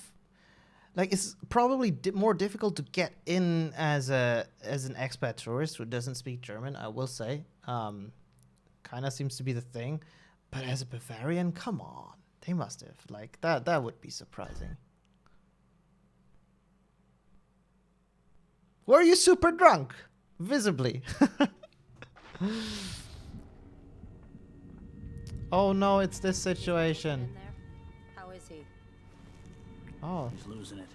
Yelling nonsense for hours. Could you understand? Something about being attacked by a monster. Some beast that wanted to scoop the brains out of his skull. Oh, that's the... I see. Keep this to yourself, will you? No need to spread silly rumors. Of course, ma'am. What? Let's find out if... He's dead. Hide your face! Wait for my... Word. What the shit? Who shot at me? Oh, you. Ah, alright, okay. This situation sucks. I need to get out of there immediately.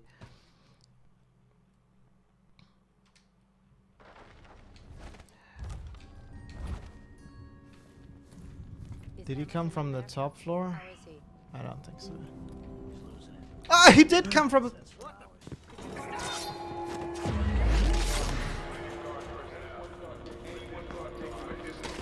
This is where the monster lady is at.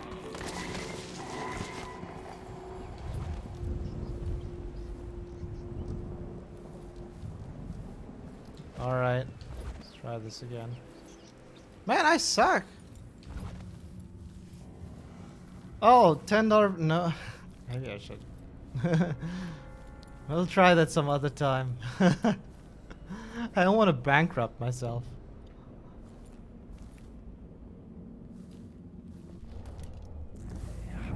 Ah, yeah, they provide an easy way out here that I should have taken. That's exactly for that situation where I'm like here listening to this, I'm like, oh what? Oh, what? She killed him. No, I want to save him. Oh, no, I can't just keep reloading this. I had no choice. Motherfucker. Fever, I guess. Poor guy. See, this is what I meant with allowing you to miss stuff, right? And it feels like the world is so alive because of this. It's great. That's terrible. I totally could have saved him, right? And then I could have gotten dialogue from him. That's terrible.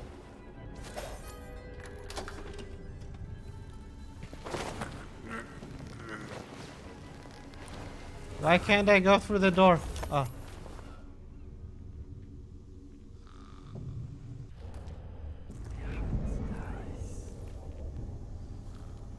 I don't know why he didn't save himself. He had some perfectly fine copper wire in here.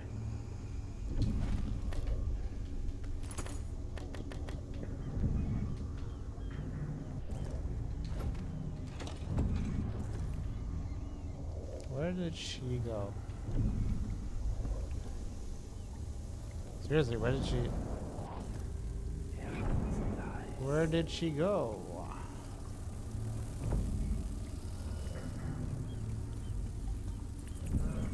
Huh?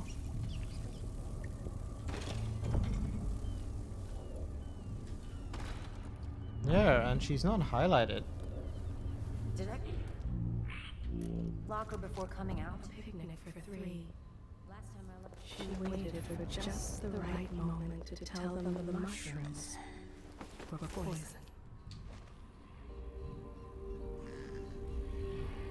Motherfucker, she deserved it. Spin the globe.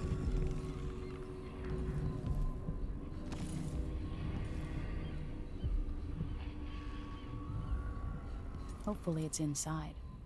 Yeah, what do I... no, I need the combination. Sorry to have to send you... one large tin bar sea salt, compounding 2 vials. I know the depends on maybe plan. Hold on, wish out.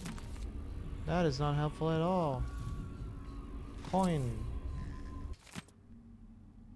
Today was exhausting. Send me... nothing... Okay. The wounded guy told...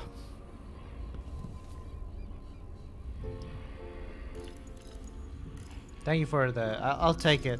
I'll take it.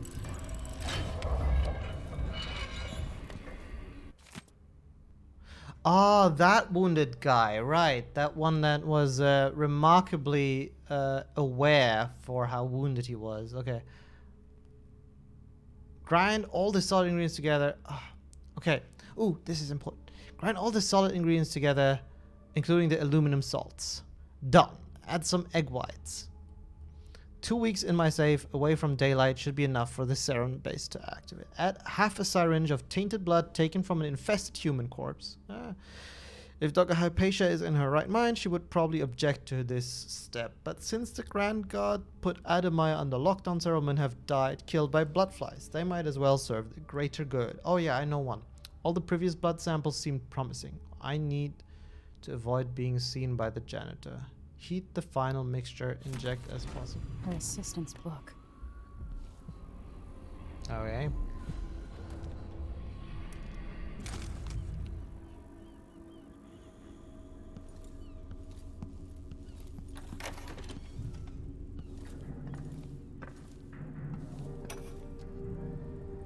I finally understand it. There's a part of Hypatia that she doesn't even know about. It's always there, riding along in her mind, takes over and forces her to use more of the original serum with some regularity. The Duke keeps her here and, if I'm right, sends her out on diabolical assignments. Hypatia is the one the newspapers are calling the Crown Killer. She leaves and comes back, leaving bloody footprints. But there's a cure, a counter serum. I'll try to administer it once I get my notes from the safe in disease treatment. Hello? Oh, Alexandria. I was just... No. It's you! Yes, Vasco, my love. You were found out, and now we have some experiments to conduct. Come, I'll make you comfortable. You know, I just realized that these audio logs work in much the same way than lots of the dialogue system. Hello, Albie Leonhardt. Welcome to the stream. And they work in much the same way than our dialogue system in Cyberpunk is, right? Where you can listen to them and still walk around and do stuff. And that's I like it. It's really organic. Has like a nice roleplay character. Okay. Obtain infected blood.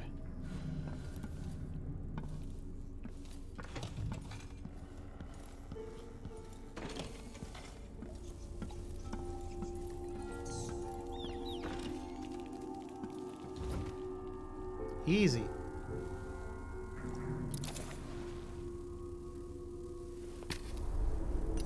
I hope this works.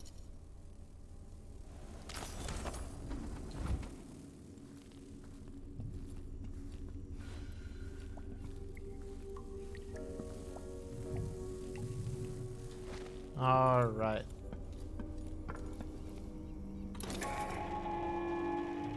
Fifth Lieutenant Vigos, report to the duty officer as soon as you've finished your current patrol.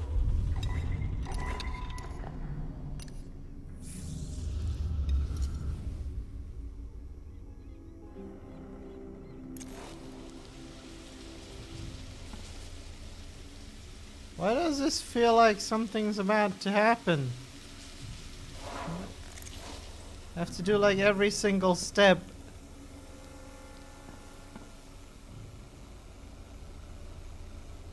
I think it's also the strong world building, Fippy. Yeah, like with the ads, the propaganda everywhere, it feels like really I hope bad. this works. All right. Use the syringe on the good doctor.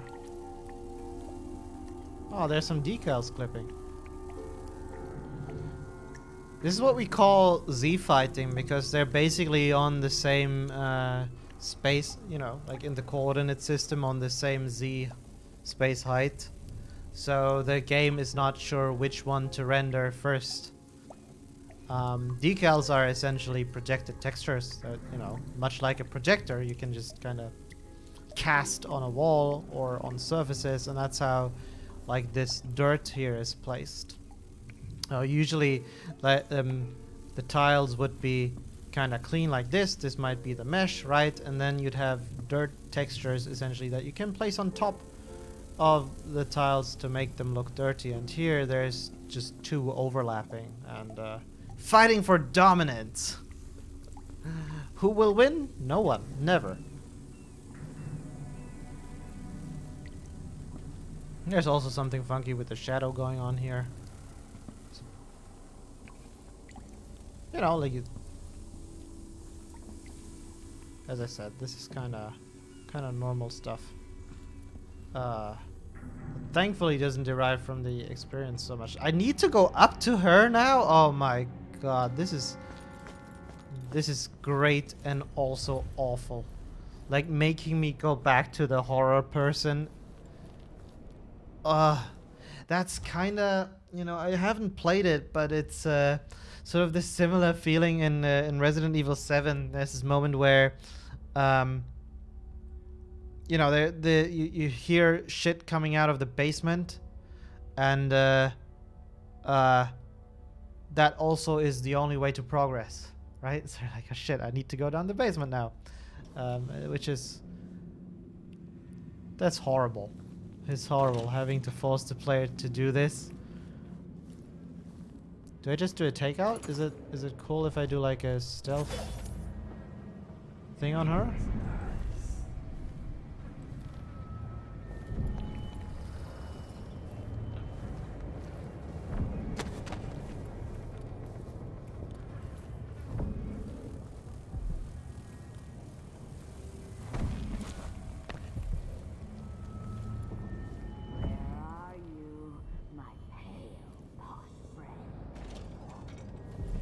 She's been looking for me the entire time. How is she capable of being the crown killer? Wait, I don't need to see her because she has this marker on top of her head. Nice, so I don't need to use that ability. Are you a noble? I love the taste of rich girls like you. Can I do like a aerial takedown? Oh, let's save. I hope if I can do an aerial takedown, I can just finish this.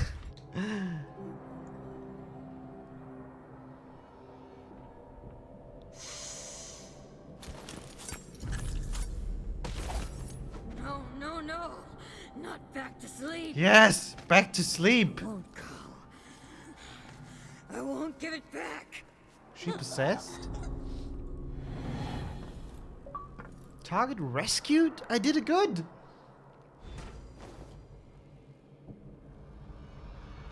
Look at me. Yes. I'm sorry. Something's not right with me. Maybe I contracted something working with infectious samples. No. Someone was poisoning you. But you should be better now. Also, you killed I a found shit some ton of alchemical people in a notes and made very counter serum. violent way. Poisoning me? Don't worry. I'm gonna take care of it. If you need a place to lay low for a few days, come find us. I'm staying with an ally on a boat called the Dreadful Whale.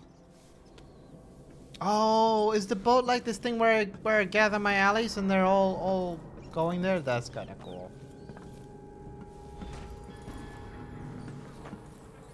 Shut down the watchtower. I see. Do I need to help her? I need to lie down. Okay, I don't. Okay, let's finish this quick.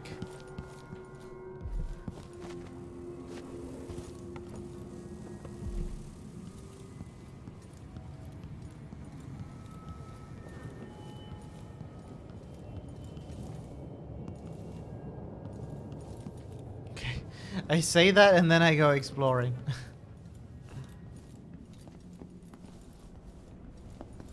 LB Leonhardt, thank you so much. Thank you. We really did pour our hearts into that. Glad you noticed. Oh, the guards are still around. Oh no. Oh no. What do I do? I heard something. Better check. Why am I doing this? This is not stealthy at all.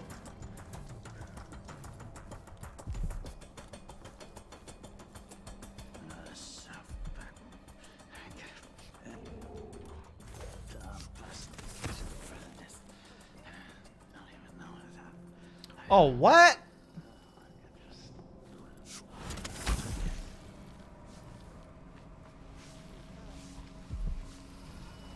Ah, the pipes are great.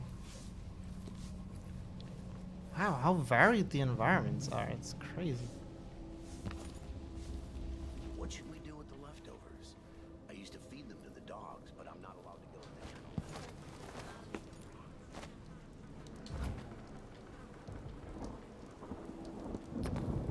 Ah, so I found an alternative way inside. Ah, it's not far enough. Oh, crap. Well, I thought this would be so cool. Well, maybe I can just go down.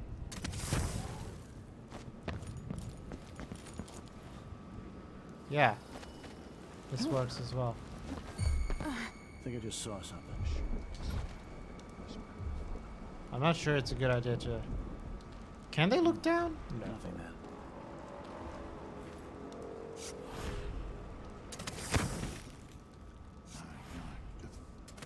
Just... Hey, who is... Oh, crap. I Hey. hit hard! Sleep. Sleep. Was that a grenade? No, that was a rock. Coming from here. Oh, I need to hold. No rewire tool. I don't know how to turn it off. Worst assassin ever.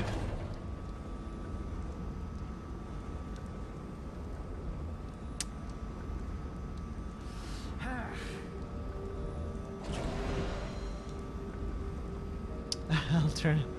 Oh man. Why can't I? Okay, what isn't it? Ah, the whale oil tank. I thought this was. Come on. And this shit explodes, right? Nice. That's the distraction. Okay. I wonder if this works. No, no, no, it doesn't. Badass. Woo! Way too far. All right.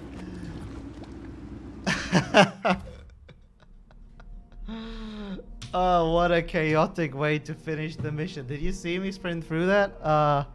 Wonderful. Oh, wow. Honestly, wasn't the best execution I've done.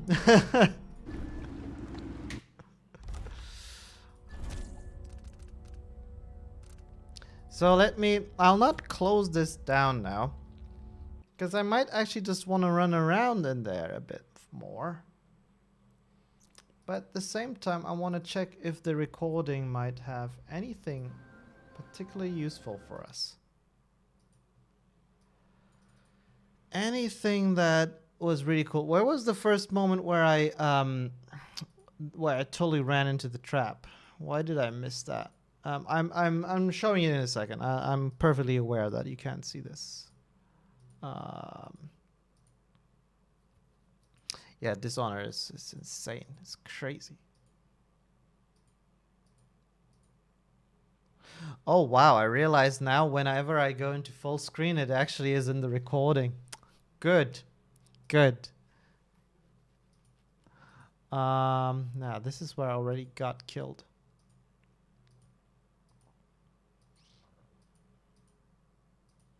This recording is mega long. I'm not sure if we want to go through the entire bit. What I do want to take a look at.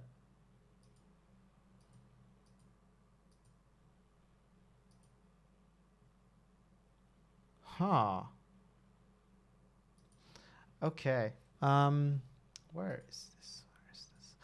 So here's the thing. I can offer two things. The recording is very long, and I'm not really quite sure if we can find a lot of stuff that we didn't talk much. Oh, I actually ended up finding this stuff right away. I'm not sure if we can find a lot of stuff that we haven't talked about already. However, we can still try to go through it, and I can, point at some things that the level designers did, like the whole, player guidance, all of these kind of things. That's always interesting to me. And another thing that we could do, though, is I could continue walking through the level, and we do the more organic sort of commentary style in a more destructive way on the level, right? We've cleared the mission. I suppose now we can just cause chaos. Look at this, though. By sheer accident, the railing over here is not cleanly stuck together. There's something going on here. So this is the moment, actually, where I get screwed by the wire.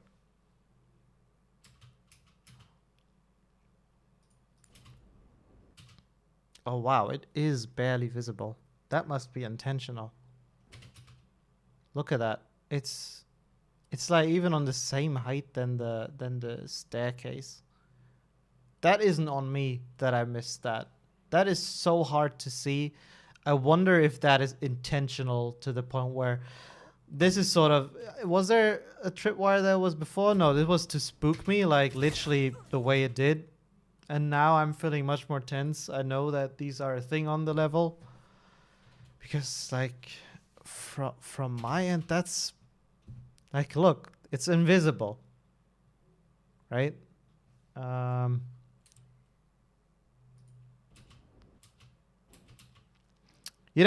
would say either this is placed really badly or it is intentional. And I'm willing to give them the benefit of the doubt here that they wanted the player to run into this. And how much HP does it take off? Not much. It's literally just a little pat on the fingers. More of a shock moment, evidently, than something to actually punish the player and, deal or kill them or something. In Bloodborne, this might have been lethal. The next mission is the Clockwork Mansion. That is really cool. That's perfect because I wanted to do that today, actually. But I didn't have the time to finish all the way to it. So next week, as the definite last time that we'll do Dishonored 2, I would like to spend the entire episode on the Clockwork Mansion.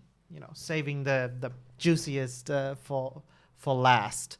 And then we'll switch to another game. It might be Bloodborne. It might be Mass Effect. I don't know. I'm open to suggestions. If you want to put out some suggestions, feel free to post them on Twitter and just, let me know. One thing I also want to check out is Metro Exodus, which I haven't played. That might also be cool. They just got the next gen update as well, the RTX update, so might be nice. The mines are so mean placed. Holy shit, Medicamentos. I know exactly what place you mean. I tend to agree. I have talked to the designers behind it. And logically, it is kind of... It makes sense that a sniper, like, that's how they place claymores to protect themselves and all that stuff, right? But it is really, really mean from the game's perspective, and I'm a bit torn on it, honestly. But Twitter is toxic, Miles. Not so much my Twitter. My Twitter used to be really bad a couple of months ago, but now it's mostly nice people. It's mostly you guys being nice to each other and to me, and that's why we're having, hopefully, a bit of fun today in learning this kind of stuff. You can tell, I'm sorry, like, I'm getting a bit tired, but I'm still not done yet. I want to continue talking about this, but the energy is dropping a tiny bit. Should have gone for the coffee at the beginning. So let's try to find some more cool stuff. You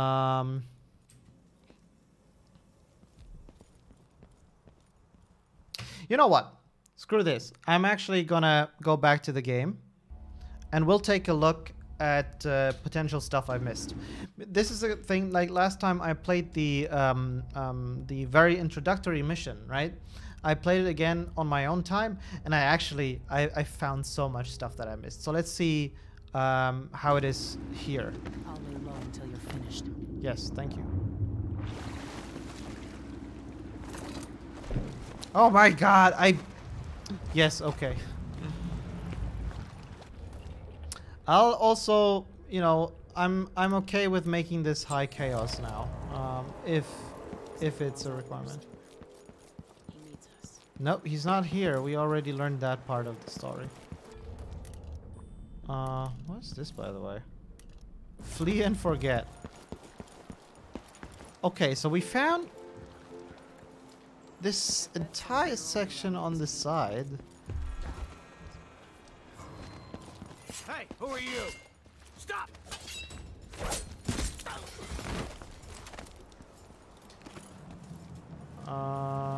Yeah. Okay, some loot. Alright. Hi, Timo. Wait, what was that? Uranium bullet. You wrote something that Feynman responded to. Is he aware that what? I don't know. I'm not aware of many things. Alright, so we could, like, wow, this is just meant to be sort of, I suppose, the exit. Huh. So this is interesting, right? Like, if you just look at that, it's clearly not wanting you to go over. I'm pretty sure that if I try to do this... Okay, I thought it was be damaging. Wait, yeah, there it is. Oh, fuck, alright, okay. But you can actually, they provided a passage here on the side. Because it's cooler than walking down the path, right? This is a slightly cooler feeling than having to go through the, just up the stairs like a regular person. I'm not playing this to walk upstairs like a regular person. I'm Emily Caldwin. I'm a badass assassin. Okay, so there's this way. This is kind of nice. This is something you'll find very often in terms of cover placement in stealth games, right? This whole zigzag kind of cover placement. And you must see that cover placement is also something really deliberate, right?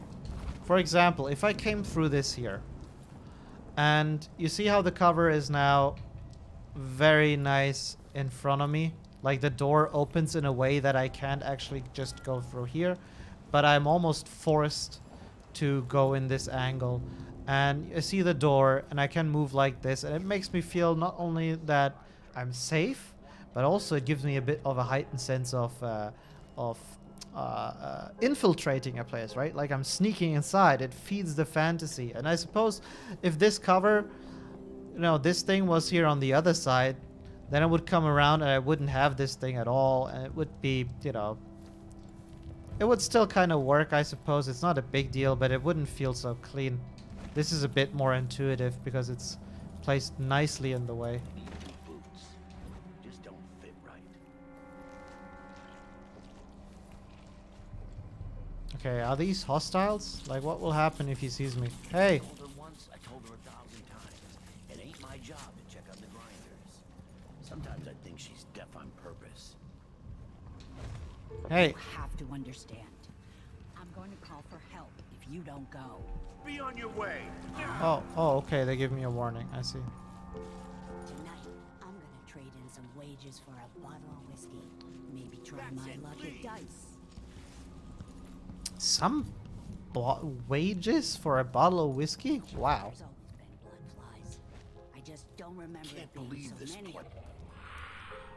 Right, that's where it came from. I see. So I can use the pipes to walk up there.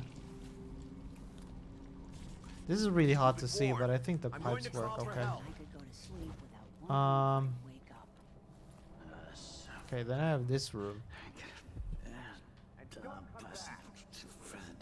Yeah, cover placement needs a lot of iteration and feedback from playtesting and all that stuff.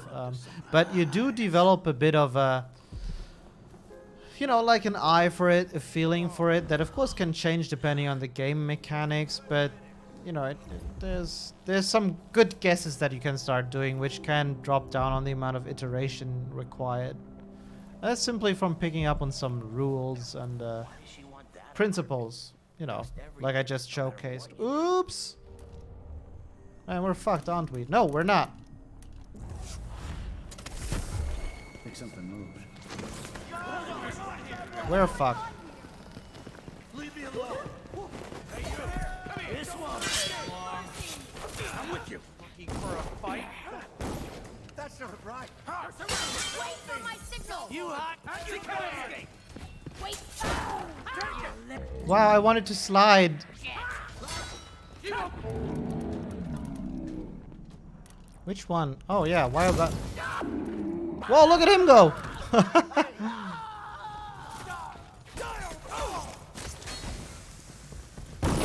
Oh sh. I'll be wiping off your blood.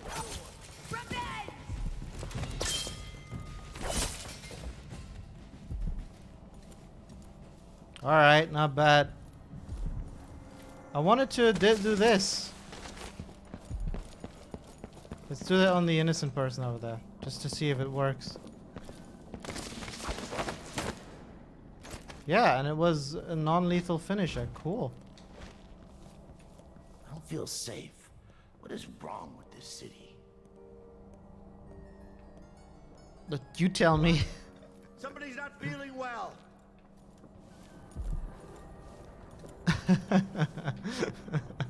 I love games for these kind of moments. It's so quirky. Right. Oh, this is like a very, you know, quite the sort of, you know, like very clean, stereotypical sort of layout, right? Getting hard to breathe around here. You basically, let me get my fancy drawing tool. Let me get my fancy drawing tool. Where is it, Kink? Can I actually use that while the game is in full screen? No. Intriguing.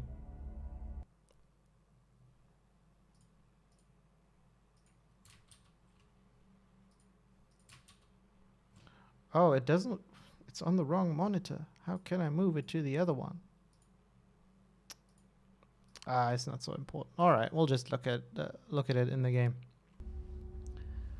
Oh my God, Hazunos, it's you again. Oh, thank you for the raid. Hey guys. Yeah, I was wondering about borderless full screen simply because of, you know, the implications on the frame rate and all of that. Oh my God, we're being raided by Nus City. Nus City. I like Nus City almost better than Night City. Welcome everyone. Hello. It's us again. We're still looking at game design, right? We're still checking out Dishonored and what it is that makes the level design in this game so cool, right? Oh, for those who don't know, Nuss City, a Nuss is German word for nut. Like the, you know, like a hazelnut or an almond or a cashew nut, which I am being told are not actually nuts. So Nutella, the Nutella nut, we all know that one. Fabian knows that one the best. Man, that's so nice, you know. And yeah, we're right now still, you know, I've sort of finished this level. Now I'm trying to just do some optional exploration and figure out what parts I missed. So to any one of you here who's not only interested in raiding, but perhaps also in learning about level design, game design, how video games are being made, feel free to follow me. I am streaming every Wednesday to play different games and basically take a look at how they work.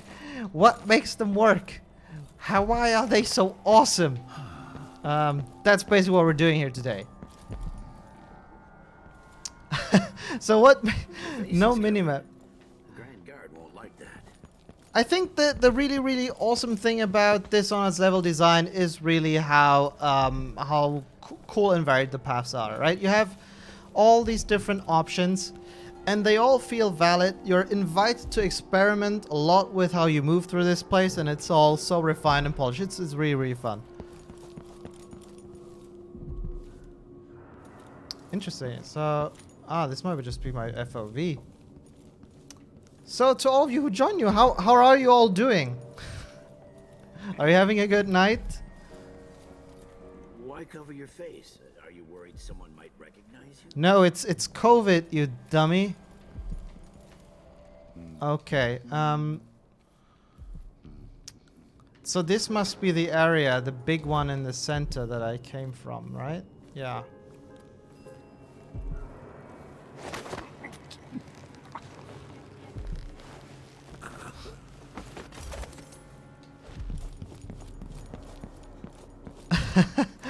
Hazanos, again, thank you so much for the raid.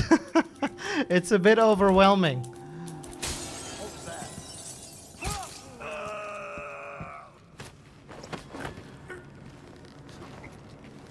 Okay.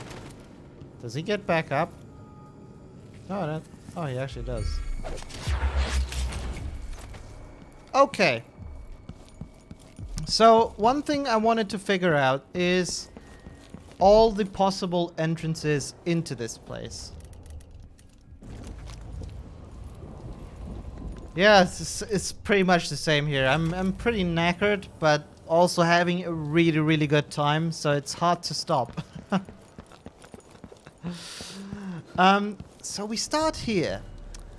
We have seen that there's actually a possibility to drop down here and then climb up that section and go in from here, but ultimately these paths converge and you're basically...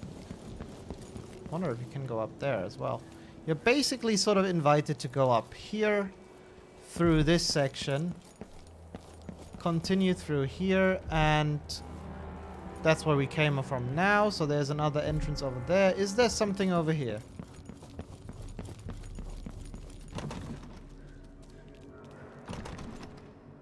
This is blocked. Okay. Yeah, I think, you know, I was stealthing, so they didn't react, right? They would totally react if I was sprinting. Okay, let's take a look up. I like how the way also how they're sort of signposting the idea that you're supposed to go at some places, right? So This is, while it's possible, you know, you see there's obstacles. They use the ivy and everything to make sure that I understand this is not the intended space to actually go up. But it's these with the gaps and the conveniently placed gaps in the railings. This one is even bent outside a bit to sort of, you know, it's almost like an open door to kind of wave you in. Well, that's cool. And actually, I went down now. This is almost like, you know, it again is creating this shape of like a frame with the decoration there on the side. You know, this is something that I always find very particular, is that when there's so often situations in where I blink to a certain location, and once you get to the location, immediately some dialogue triggers, right? Which kind of makes me go, oh, I need to be careful. But also, it immediately pulls my attention into a certain direction, right? And that's really, really cool. In this case, I don't know if that's intentional, but I was trying to hear her talk. And that from here ended up in a very convenient, in me conveniently looking into that direction. And this is also where I can deactivate the wall of light. Oh my god! I thought I would just drop it. I think, guys, I think I'm found out. Let me guess, that's her again. I'm back! Yeah, this place is a hospital. Or used to be.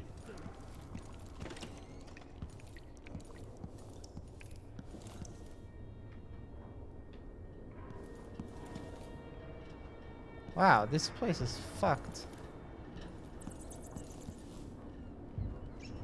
I like this. You know, there's again a bit of nice visual storytelling going on here, where you come out from this, you have the blood, and the lighting here is fixed, right? There's no day and night cycle, so you can bet that the placement of the blood inside the light source is intentional, simply so that I can see it more easily, right? But it sort of breadcrumbs you forward. Nice, nice, right? And you're like, oh, okay, there's some blood. You follow it. Again, placed in the light. Very nice. You even get some of these nice reflections on it. And it leads you to the corpse. And, you know, of course, it's very easy to find this corpse. It's not like it's hidden, but it's kind of a nice build-up, right? Because it builds this sort of... these few seconds of suspense, of mystery, right? Until you actually end up finding this guy. One of the Crown Killer's playthings. This guy's mutilated body. Holy shit, man. He's fucked. And some story exposition. Wow. This dude is not having a good day. So, Hazanos, if you were thinking that you are exhausted, we got nothing on this guy. Man, I like having my limbs. Oh, remember, this is a cool thing. I don't know how few of you actually watched the previous stream. There was a moment where we were in one of the houses, and I was a bit confused that there was no sort of, like, it was a very similar situation to this. You ended up in a bit of a dead end, right? But in this case, you kind of actually had to move back. Now, what I like about this is that it is kind of how I explain, you know, I would have rather liked to see it. There's a save, by the way, which is cool. In that I like to keep the player moving forward, right? Even when it's technically going back the same route, it's nice when the player is able to sort of pick a slightly different way, right? So I'm going in here, I do this stuff, and I have the option to loop back over here and, you know, just kind of pick a kind of tiny bit of a different route, and it makes me feel less like I'm going backwards or like I'm backtracking, but it, you know, gives me more of a sense of moving forward. Plus, again, in stealth games, it's always cool to be able to sneak up these passages, right? And be all like, "Oh, I'm stealthy. Look at me." Yeah, this is pretty cool. Let's take a look at the safe. Is there something cool in it? Yes. Money.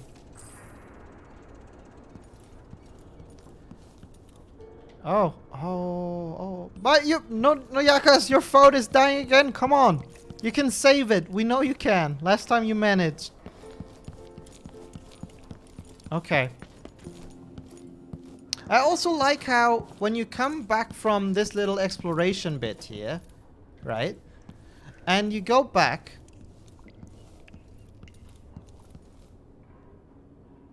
And you look around, right? Like this is very obviously placed as a, you know, means to sort of continue. And mind you, I have no idea if this is actually the continuation now, but let's check it. Oh, it's her again. If you fast, I'll find her. It's you and me now. It's you and me now. Off he runs. Hey, who are you? Stop!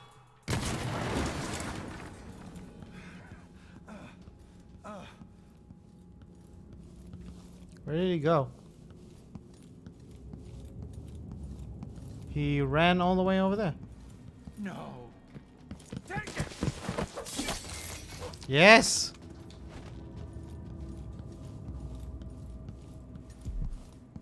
You're just a worker, right? No, you're not. I'm Emily Caldwin, bitches. Take that. Alright. I love how he just ran off. Oh, so this loops back to this section, which actually is the progression upwards, right? Because we need to go to the hospital, to this room, I think. Yeah, to this section. So that's kind of nice how, you know, when you come in from the main area, you sort of, oops, led to this area. And let's assume, though, I'm not able to... I don't want to break the glass. I'm that kind of player, right? I'm stealthy. I see the enemy there. I see the staircase. I'm like, okay, screw it. I'm not going to break the glass. What options do I have? Can I go up here? Yes, I can, but I cannot pass through this. Okay. Interesting. So what if I then go this way? I find the door. And I'm on this section. Wait, you weren't here before.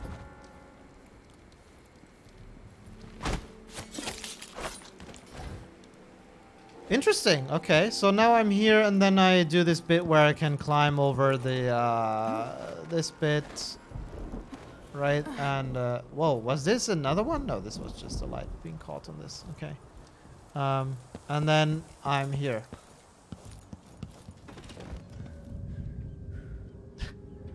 This is a really cool flow. And see, ultimately, even if you pick lots of different ways, you know, they always sort of try, they're like a chain. They connect together so nicely. And at this point, it almost becomes like, you know, you're not necessarily just designing the entire path, the start till the end. Also, I see now I have 69 viewers, which is nice, I guess. At least it shows here on my screen. So, we kind of, you know, like you don't only need to do the entire section, but it's sort of like building these tiny little microcosms, right? These miniature areas. Once you're able, like, it doesn't matter how the player gets to this point, right? He could come from that because they found this and then they came over from here. Maybe they came over from this space, right? Or maybe they teleported over from the main entrance all the way to here. As soon as you get to this point, by sheer exploration, the chances of you being stumbling upon this climb up or ending up on this rooftop over here, either through climbing or because you want to go up here because it's kind of cool, and then you teleporting up here, the chances of you getting up here are really, really high, right? So my objective doesn't even need to be that I need to get the player into this room straight away. right? If I can do it in these little instances, right? So as a designer, I might be thinking, hey, I want to make a section. No, wait, let me show you.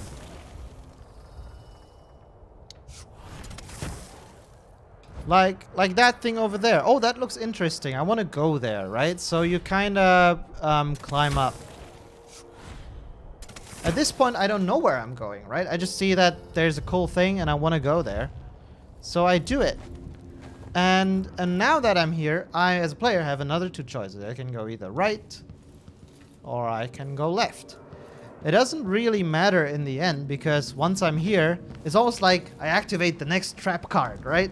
Now I'm in the section where I'm looking around and, as I just said, you know, almost inevitably I will end up on the rooftop. And from the rooftop, by walking around, exploring, right? Because we did this earlier. Wait, come on. Right? Even if I don't go here straight away, but decide to take the entire route around this, because I want to explore. I think it's super cool. Doop-a-doop. I do this, right? I find lots of cool stuff. Even doing this, I end up at this little entrance, right?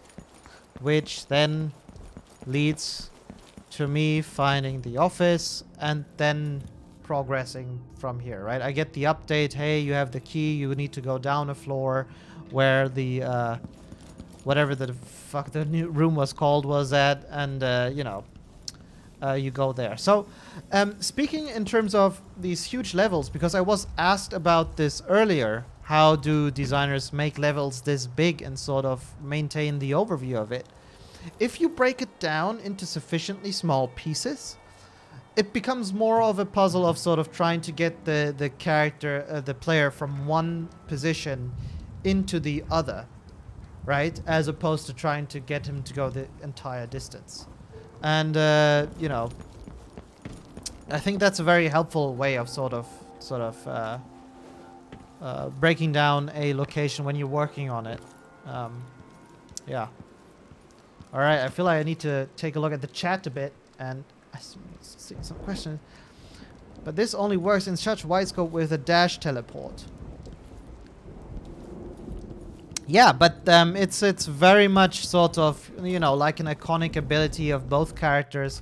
The blink, in fact, is so iconic that both characters have it, right? They didn't decide to have one character without the ability to utilize this. Unlike the control rats abilities, which they were fine with giving to only one character, right?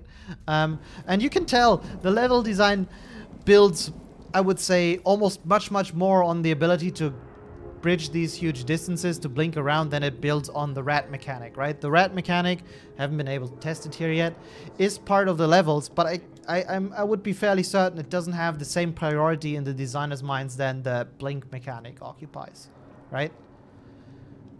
Loud MP3, I agree.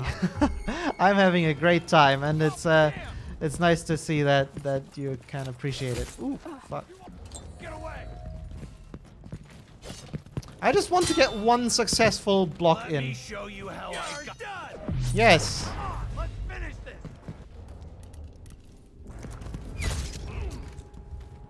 Man.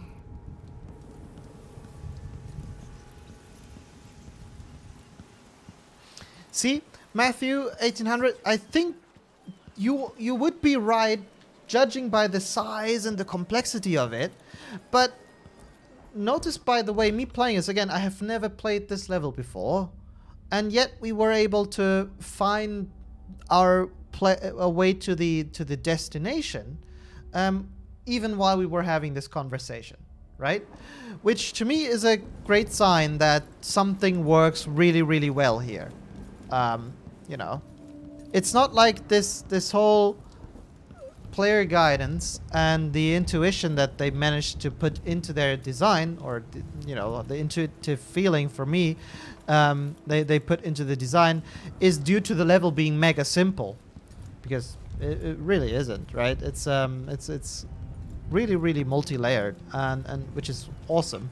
Yet I'm able to navigate it and find my way around. And you know, we've talked about this the last time as well, right? I love to repeat it, but it's also to, in many great parts, to things like the way they utilize the different methods for player guidance. Things like this, right? Where literally this is so crass, it's almost in your face how strong it is, right? You have the red floor here, and this room is green, at least on my screen, yeah. And these are complementary colors, right? Like, this is... like, human eyes are taught to sort of react well to this kind of stuff, all right? To these contrasts. Yeah.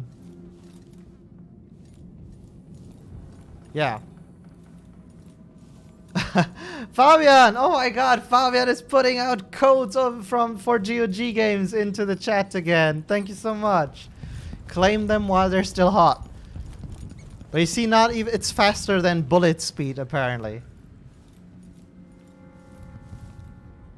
I love the composition of this shot, by the way. It's so cool. And again, here, look at how they work with the contrast here. You know, like, this is very much... Let me actually try. Now I'm you know, I'm running warm. This is I feel like we might benefit from some borderless full screen. Does it still work? Yes. Ooh, because now what we can do is we can oh god, I need to open the tool.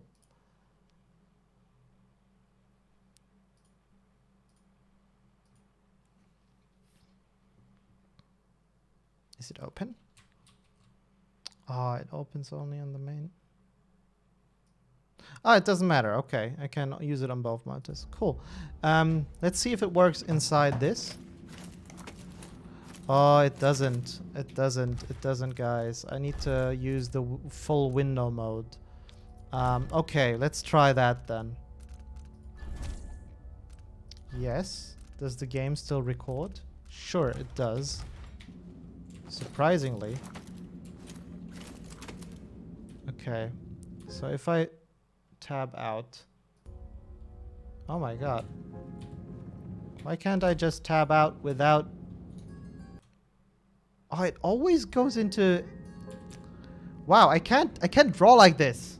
What do we do? Okay. Well, that sucks.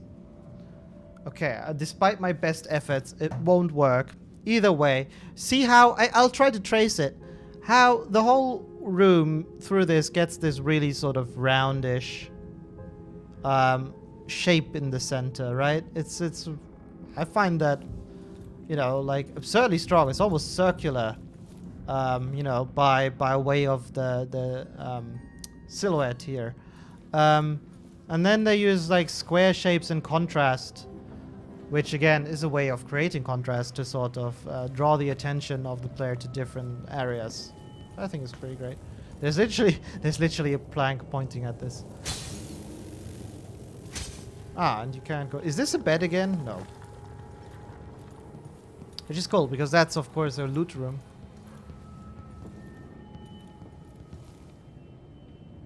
Wow, look at these locations, man.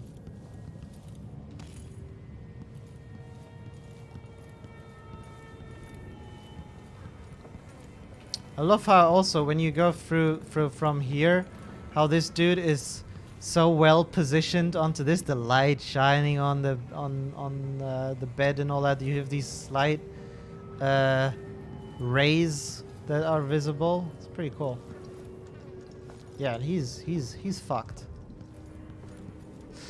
In a way, having so many round shapes in this room makes it feel so organic, and it goes well with this whole feeling of it being infested by these blood flies, right? And it does make it a very characteristic landmark of this area, right? It's a very memorable space. Yeah, here again. See this?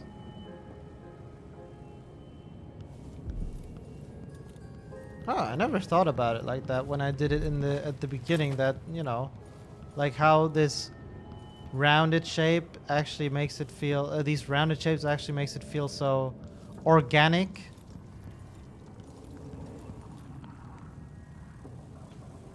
It's pretty cool.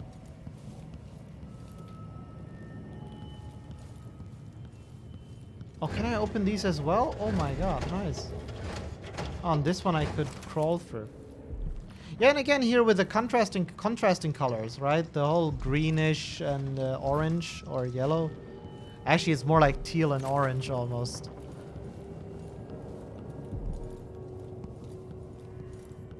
And suddenly we're in like, look, it's almost, look how much colder this room is from the lights. Which fits the whole clinical surgery room really, really well. So the dominant colors here are this grayish, bluish kind of tint. Man, this is such a nice setup, right? You're safe, you can look down, you have, like, you realize there's lots of stuff that's really fucked up in here. Yet you can, like, design-wise, this is made in a way where I, as a player, can very easily and comfortably take in this scenery and the scenario and gather my thoughts about it and, you know, develop my emotions and react to it accordingly, right? This section could be in a Resident Evil game, I feel.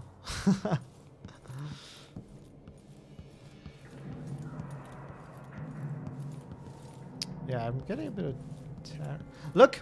How everything is covered in dust and dirty, but this table, it's pristine.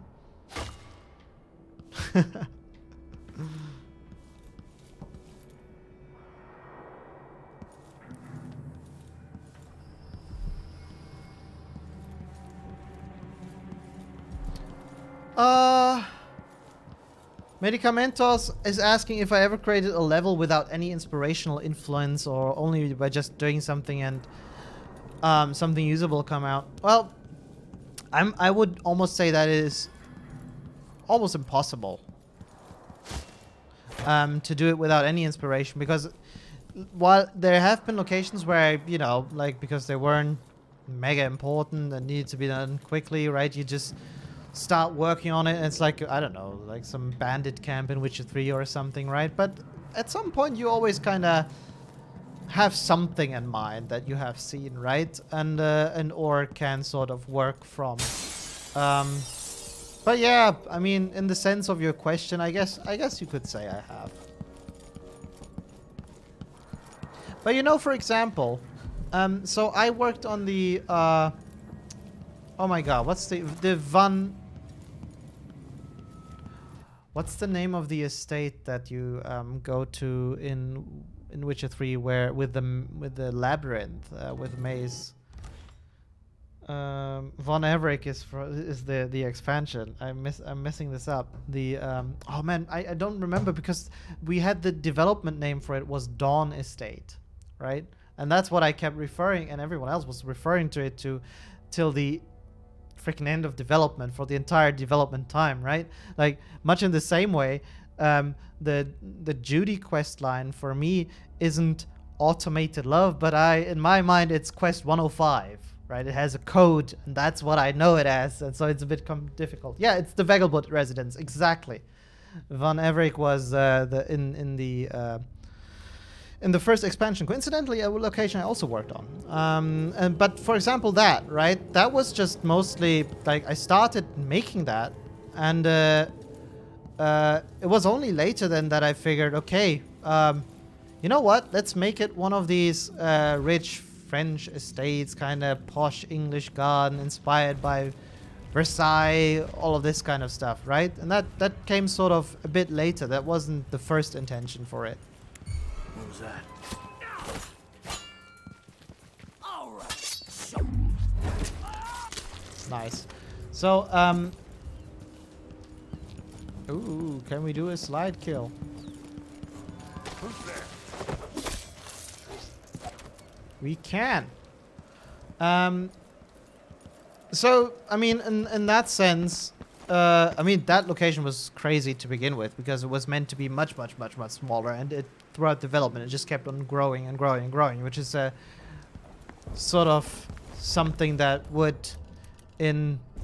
repeat itself with later locations that I'd work on.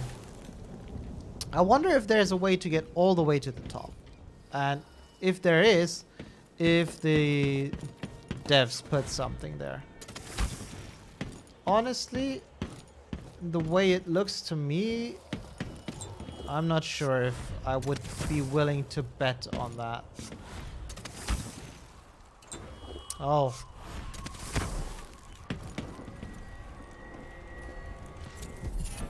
Motherfucker, these guys. I love it. I love it.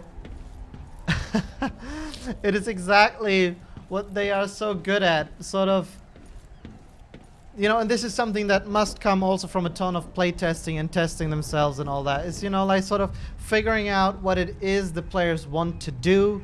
And instead of, you know, like there's other studios and other games, they would have solved this by maybe creating, you know, like spiked, like spikes around the rooftop to indicate, yeah, you don't go here because there's nothing really here.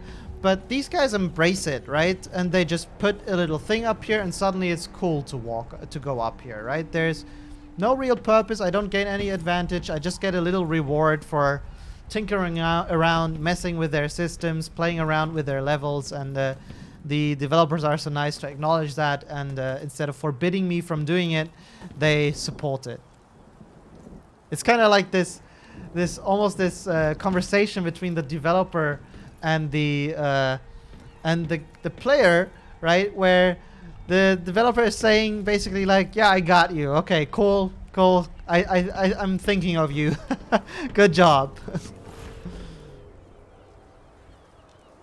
Love it. Oh man.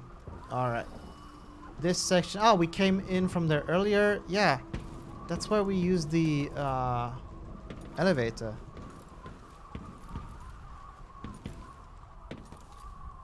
Yeah, see, Medicamentos, that's basically how it works, right? And then also you also get in this really muddy area where people like me analyzing these developers game here might see things that weren't necessarily as intentional as they were and just happen to be, in the words of Bob Ross, happy little accidents, right?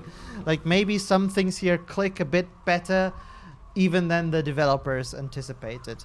And this is a nice side effect if you have very solid and cool systems, that it can just end up working out that way. That isn't to say that what I'm saying here is invalid, right? Because in the end, it still works like that for the player in the game, right? For the player in this case being me.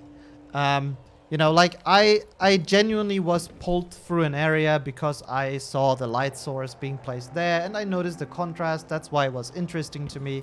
And maybe this was just a lighting artist or, I don't know, environment artist placing a light source there because they thought, man, that's freaking cool. But design-wise, this is definitely a very valid way of doing things. And if, you know, you misplace a light source, but in the end cause the exact right thing to happen, all the more power to them. Of course, it's always better to do educated decisions than to just do something and then have it be like a happy little accident, right? Like things with the blood, for example. There could also be like where it was placed in the light, right? There might very well be a scenario where maybe the level or whoever places their blood decals, the level designer, maybe they work in a more simplified view of the engine. That's entirely possible, right? Many game dev studios have a lot of powerful hardware, but I would say that financially it isn't necessarily feasible, depending on the size of your team, to have everyone have the most powerful hardware out there, right? At CD Projekt, not every PC has a 3090 in it, right? 'Cause that's crazy expensive. Especially when some disciplines, like why would I don't know, sound designer need a 3090, or why would the quest designer need a 3090 when this is something that artists might find much more useful, right? The technical artists also. my point then is that oh shit, I'm losing my trail of thought because I saw this dude over here and I remembered how we put him up earlier. And what was I talking about? Right, happy little accidents, right? So the game designer might just, the level designer might just be placing blood without any of the lighting going on or all that stuff. So he has like a very flat view of the world. So he doesn't even see the baked light source shining in, right? And he just places the blood there. And then it might be that through sheer accident, when you play the game, the light source is actually just dead on where it needs to be, right? Or maybe they have lighting artists. We have lighting artists. I don't know if, you know, in their team maybe they have the environment artists do the light. That's also possible. So whoever's responsible for the lighting in their game, maybe these guys actually saw the blood and thought, you know what? We can give this a little boost, right? And they made it so the light actually shines through that window. Which begs the question, if the light is fully consistent here. So where is the light source? The sun is coming from here. Okay. Where is the room with that blood? Yeah, I remember where it was. So the light's coming from there. Now the light is right behind us. Right? Yeah. It's right over there.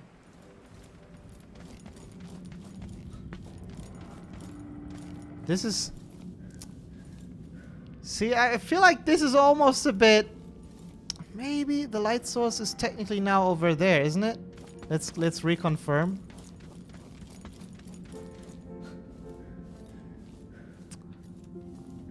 It feels like this is not... The shadow is not being cast in the right direction. See what I mean? Right? So it's, you know, let's check it once more. So the light is, again, still in this direction. I'm going to that room. I think that would be over... Oh shit, this is a dead end. Can't go too fast. Oh, I lost the orange. Yeah, so it would be straight here. Maybe a bit over there, right? Yeah, so again, the light is coming from that direction, but it might be the same light source that they placed behind this window. Okay, so yeah, suddenly the light is coming. I mean, yeah, it's brighter outside, but I suppose if there was the wall of the rest of the building, not sure if this is actually, if that actually makes any sense. Probably shouldn't. Like, it feels, if I'm not mistaken, the light is now actually over there, like in that direction. Right? Tell me if I'm wrong.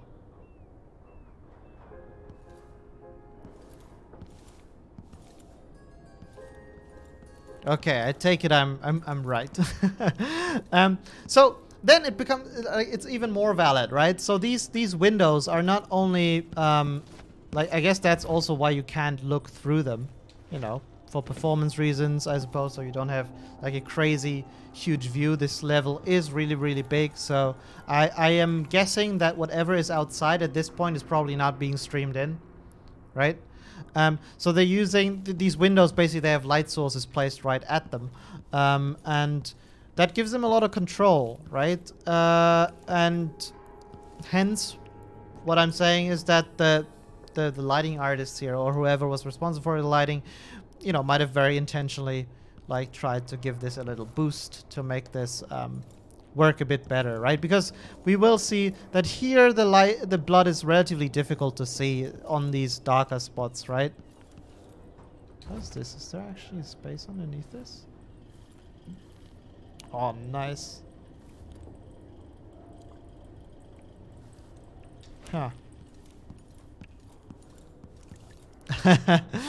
So, but it, you know, I would wager here that it doesn't matter all that much, right? With the lighting not being inconsistent, because it feels right. Like when you walk through it, I never once questioned that the lighting doesn't actually, you know, feel correctly here.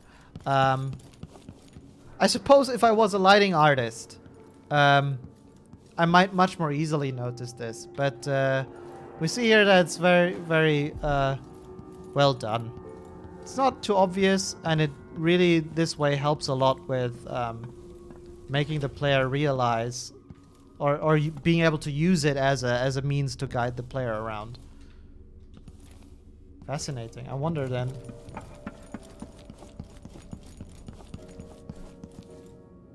I mean, some of this light can be explained, right? Even if it was dark outside, it would still be like this was the shadowed side on the right side of us. It would still be brighter than inside, so you'd still get some sort of, you know, light coming through. But there would probably be shadows cast here, which there aren't. What the f... Oh. I'm walking through these shards. That was spooky. To me, it was spooky, okay? It was spooky to me. Okay, guys. I think this is the point where we'll do... No, I found a new section. What? A loot room. Is there something cool in here? Loot, loot, loot. Rune? What is there in here?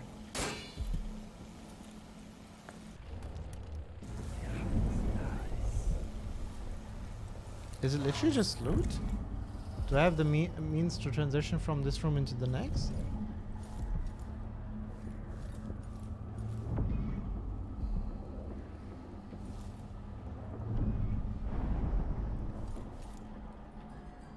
Oh wow, I was just about to talk about doing a few Q&A minutes before we call it a night, and then it's interesting how this was boarded up, right? But the fan is working perfectly. What's the purpose? Is it just loot? Yeah, there's a shit ton of these elixirs. Maybe that's just it. I can't see a way to progress from this room into the other. So it might just be that. Oh.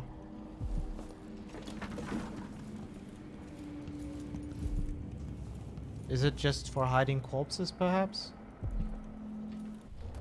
Can't find the meaning. Yeah, it might just be for loot. It's just for loot, guys. Just for loot.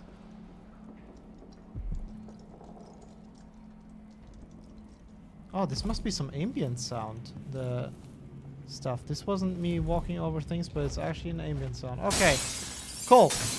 I think this is a good moment to go into the last, say, 10-15 minutes of Q&A mode before we call it a night. I hope you didn't miss all the drawing. I think it's fine if we do it more on a sort of case-by-case basis, right? Don't force ourselves to always draw on the screen, but if we find something cool to draw on, then we will draw and create some nice guiding lines and highlight things. I think this keeping it organic and focusing on what is to learn than rather how we learn it, I think might work really well.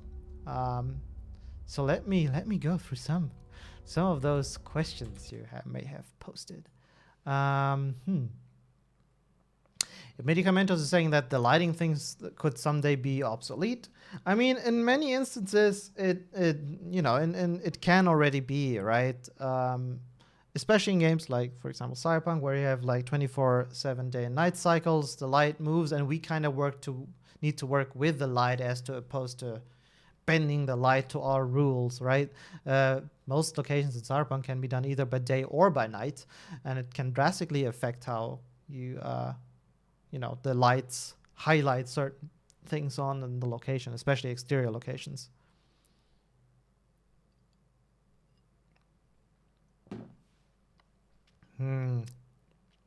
I mean, that is actually a really good question. Is there something you see in the level design of games that you are not a fan of or distance yourself from doing? You know what? something that, like, I mean, by this point, I think most level designers have understood that, generally speaking, I would say, backtracking isn't necessarily the best thing. You can utilize it and make it work, but I would say, just very generally speaking, it's, you know, it's not the most elegant way of providing a good experience to the player. There are exceptions. And I remember when I joined CD Projekt Red, I was trying to find out who was responsible for the massive amounts of backtracking in Witcher 2. Welcome back, Hazelnuts. And you know, I remember, like, in Flotsam Forest, there's this Necker cave which you have to climb down in so deep, and unless you have, I think, the key to go out on the side where I don't know where it leads you to Lorito's place or something, I don't know, you have to climb back up the same way, and it's just like 20 climbs in a row, and it's so tedious. And that's something that generally when I work, and you know, most level designers work, we try to avoid that and be more clever, right? I think like there's still an ongoing thing, sort of, where even today, I suppose, you know, when you have dungeons that have nice loops where you can very conveniently go from the end of the dungeon to the beginning with a one-way drop or some such, you know, like you kind of, there's this thing of referring to it as sort of the Skyrim loop, right? Where, because Skyrim really heavily leaned on this kind of design, and I think back in 2011, I'm not sure if that was like, it's been like 10 years ago. I'm not sure if that was like the big way of how things are being. No, I think they sort of like really shone the spotlight on it and said, okay, guys, this is how you do it. Don't have the player go all the way back through the cave, but you press a button, magical door opens outside. They did it almost in a comical way. Oh my God, Fabian posted another GOG code. Go grab it. Whoever has it, write in the chat and consider yourself congratulated. Hazelnuts has a question. I have a question. Is it a big difference to create a level 4 VR game instead of a normal pancake first-person game? Oh, I love it. Pancake first-person game. And do you experiment with VR for Silent Witcher 3? I like that so much, referring to regular 3D games as pancake games. I want this to be a thing. I want this to be a thing so badly. So basically, oh yeah, I did lose my passport once while I was in the US, which was very nerve-wracking. That's a whole nother story to tell. One of my E3 escapades. Anyway, so it is quite different. I mean, we still have used, you know, I haven't done any VR game development, but of course, I love VR. I was at the forefront, you know, like I consider myself like one of the sort of enthusiasts of, you know, the hardware, right? So I up until recently, I did have one of the original Vives, right? You know, I went through all the hassle of setting up my room and everything back when the tech was way shittier than it was now. You, of course, ended up by necessity having to play a lot of work in progress games, right? And just prototypes and all these free-to-play games and early access titles on Steam, where you could definitely notice developers experimenting and trying to learn and trying to figure out the new environments. And there were definite differences with games who had figured out new solutions to a problem and others that were still, you know, thinking in pancake style game development when the situation wasn't calling for it, right, and needed new solutions. But from what I gathered, like the basic principles we use in terms of player guidance, you know, using light sources, all of that, using motions perhaps, that might work even better in VR than it works, you know, in just this game. So if you want to showcase like a door on the peripherals of the player's vision, make a dude walk through the door, right? You can pick up on that much easier in VR, I think, than here in the pancake game. But what I find more fascinating is actually that VR brought up not only like a cool new kind of tech and doing stuff, but it also came with a whole new list of fascinating new design problems, right? Like in no medium or in no game has it ever, or game type has it ever been as important, it seems, as it is in VR games to make the entire world interactive, right? Like, it is much more jarring to not be able to pick a bottle up in a VR game than it is in Dishonored, right? And here we occasionally have assets that are just static that, you know, and you would think you could pick up, but you can't. But here you just kind of go, fine. But in a VR game, ideally, you want everything to be reactive, right? And it's an interesting problem because, of course, doing that, providing the physics for it, making all the assets and, you know, making them react properly, because it's not like you put a bottle in the game and then it's a bottle, right? Like, you need to define the collision shape so that it can roll, right? When it falls over, you may need to define how heavy a bottle is so that when you throw it, it feels like a bottle would feel, right? So it doesn't behave like the One Ring in Lord of the Rings where, I don't know, Bilbo drops it and it then just smashes on the ground and is static, seemingly weighing 1,000 kilos, right? And all of these things you need to kind of spend time on and do stuff with, right? And I find that fascinating. And also, of course, like the big thing that people are still cracking or but got much better as how do you do locomotion, right? We solved locomotion in video games. It's not something you really need to think about all that much, right? But suddenly just walking was a problem in VR, right? Like if you use analog sticks, unless you use room space VR, that's of course a bit of a different thing. I haven't played Alex yet. I am waiting to upgrade. Like I sold my Vive a long time ago and have since sort of switched to a Quest because of the ease of setting things up, right? And now it's sort of at this weird point in time where I'm not sure because I really want to play Half-Life Alyx. But I'm kind of wondering is it worth it to get one of the contemporary VR headsets now, or should I just wait for next generation? Like literally yesterday or so, the HTC Vive 2 was announced, right? And man, it would have been upsetting if I went out and bought Vive just a month ago, even the Pro, I suppose, right? So I don't know, it's this weird time frame. It's like buying a console at the end of the cycle, but you don't know if the cycle is ending. But I really want to play. I want to play Alex, but when I play it, I want to do the whole shebang, right? I want to use the new knuckle controllers and just really, really check out what they've been doing. Gravity gun, man, crazy weapon.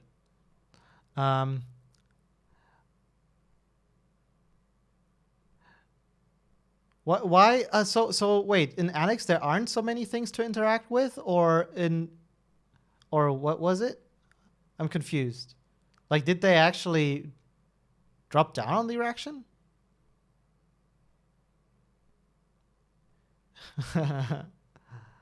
Is there anything in terms of level design you took from Witcher 3 feedback into 2077? I'm not... yeah, mostly in regards to open world design, right? And sort of lessons in trying to figure out, like, trying to remember that combat spaces generally need to be bigger, need to be bigger than you think they are, or they think they need to be, right? Especially if you have Geralt who is able to just roll around like I don't know, like Sonic the Hedgehog. But the level design in Cyberpunk just requires so many new things that simply weren't a part of Witcher 3 that, you know, like you couldn't just apply the lessons from one game to the other. You needed to basically find separate solutions for that. You can do that in real life too. I would like to see that. Schneemensch, by the way, hey, welcome back. I remember you from last time. And I like the idea of being able to put a bucket on my head in a VR game as long as it gives me stealth, because that's sort of the unwritten rule, right? By the way, one of the other things I think so cool is in VR, you know, and that was in this, what was it called? It was like a. It was one of the first big sort of actual story-based games. It had chapters. It was something with Star. Was it with Star? I don't know. But what I really liked about it is that it really tried to think about inventory management in a VR game, right? So you actually had to pull your backpack from the back and, you know, sort of do inventory management in that backpack, which, of course, in regular games you don't have to do. You press I, it opens inventory, and then you deal around with it, right? Occasionally you have something like The Last of Us, where it's sort of real time. It doesn't pause, but ultimately it's kind of still the way. Man, I need to try Boneworks. I haven't tried it. My E3 announcement wish list for this year. Oh, God. You know, I don't think it will happen, right? But I really wish they would at least remaster Bloodborne. Or give me Bloodborne 2. Yeah, Elden Ring is, you know, of course, then the next best thing for me. But, like, freaking Bloodborne is, like, easily... It's also easily in my top 5 games ever. So, yeah, I would love that. There's certainly some other stuff that I would love to see that I simply just can't think of right now on the spot. Yeah.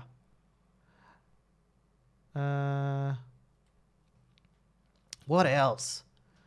Any ideas for less static open world maps, like changing environment building as a result of flow of time? Man, I would love to see a game that actually pulled off seasons and have that affect level design. You know, like an open world style game where, I don't know, like imagine stuff where like a cave is impassable in winter because it's snowed in, but in spring you can come in, and that would be so insane. But I think that's still a bit far off.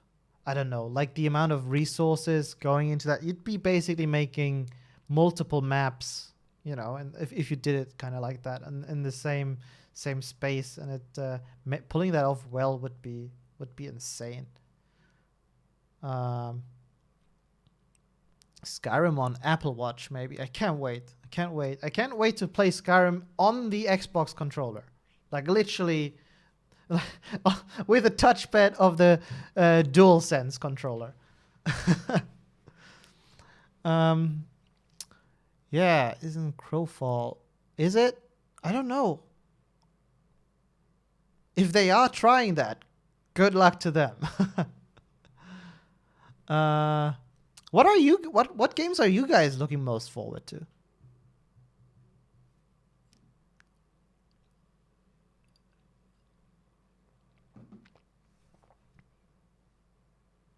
Biomutant, yeah, I've seen that. Starfield, oh, I would love to more know about that.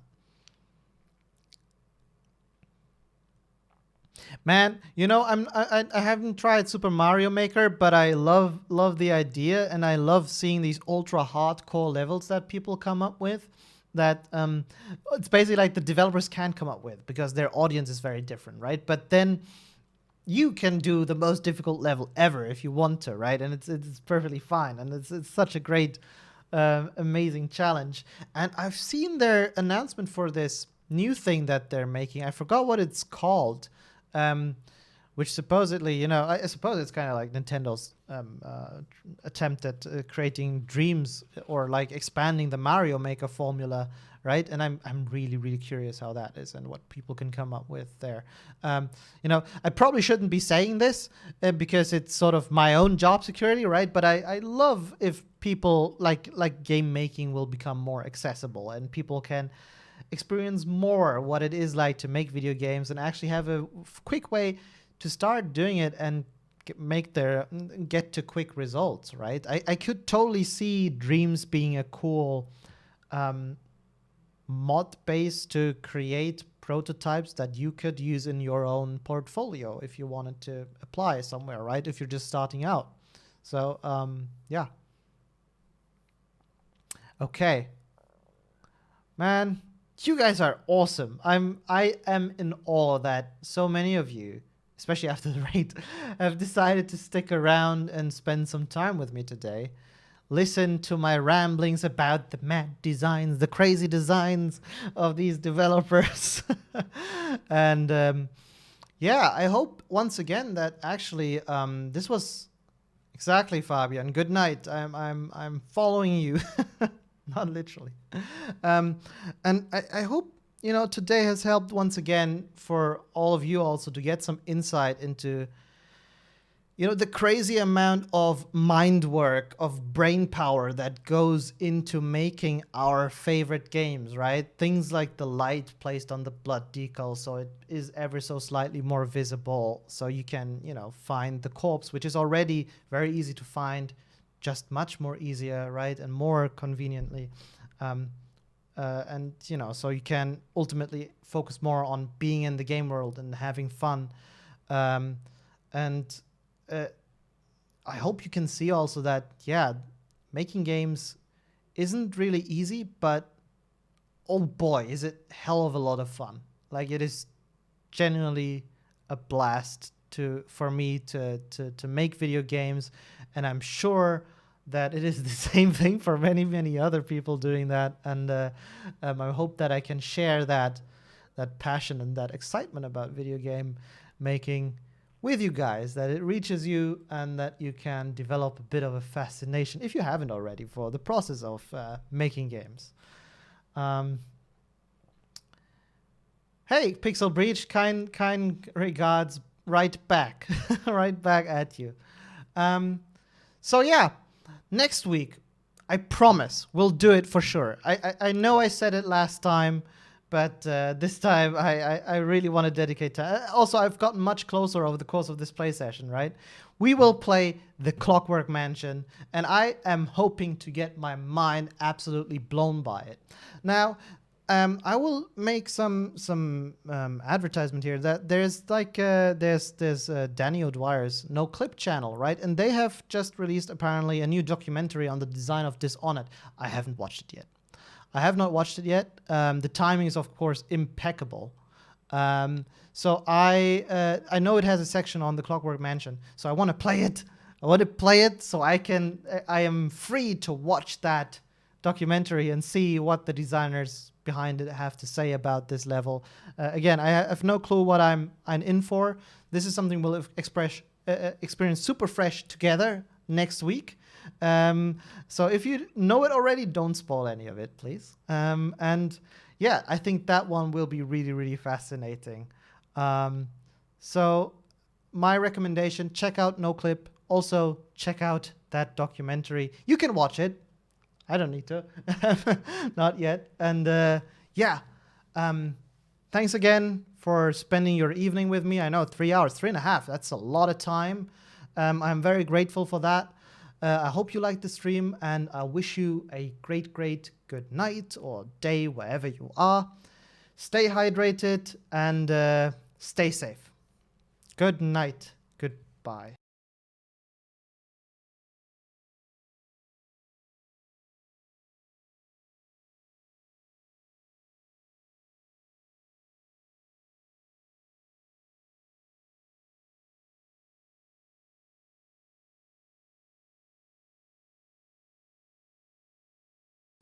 Oh, I forgot to say, of course, next stream, next Wednesday, same time, 8 p.m. CEST, there's a slight chance.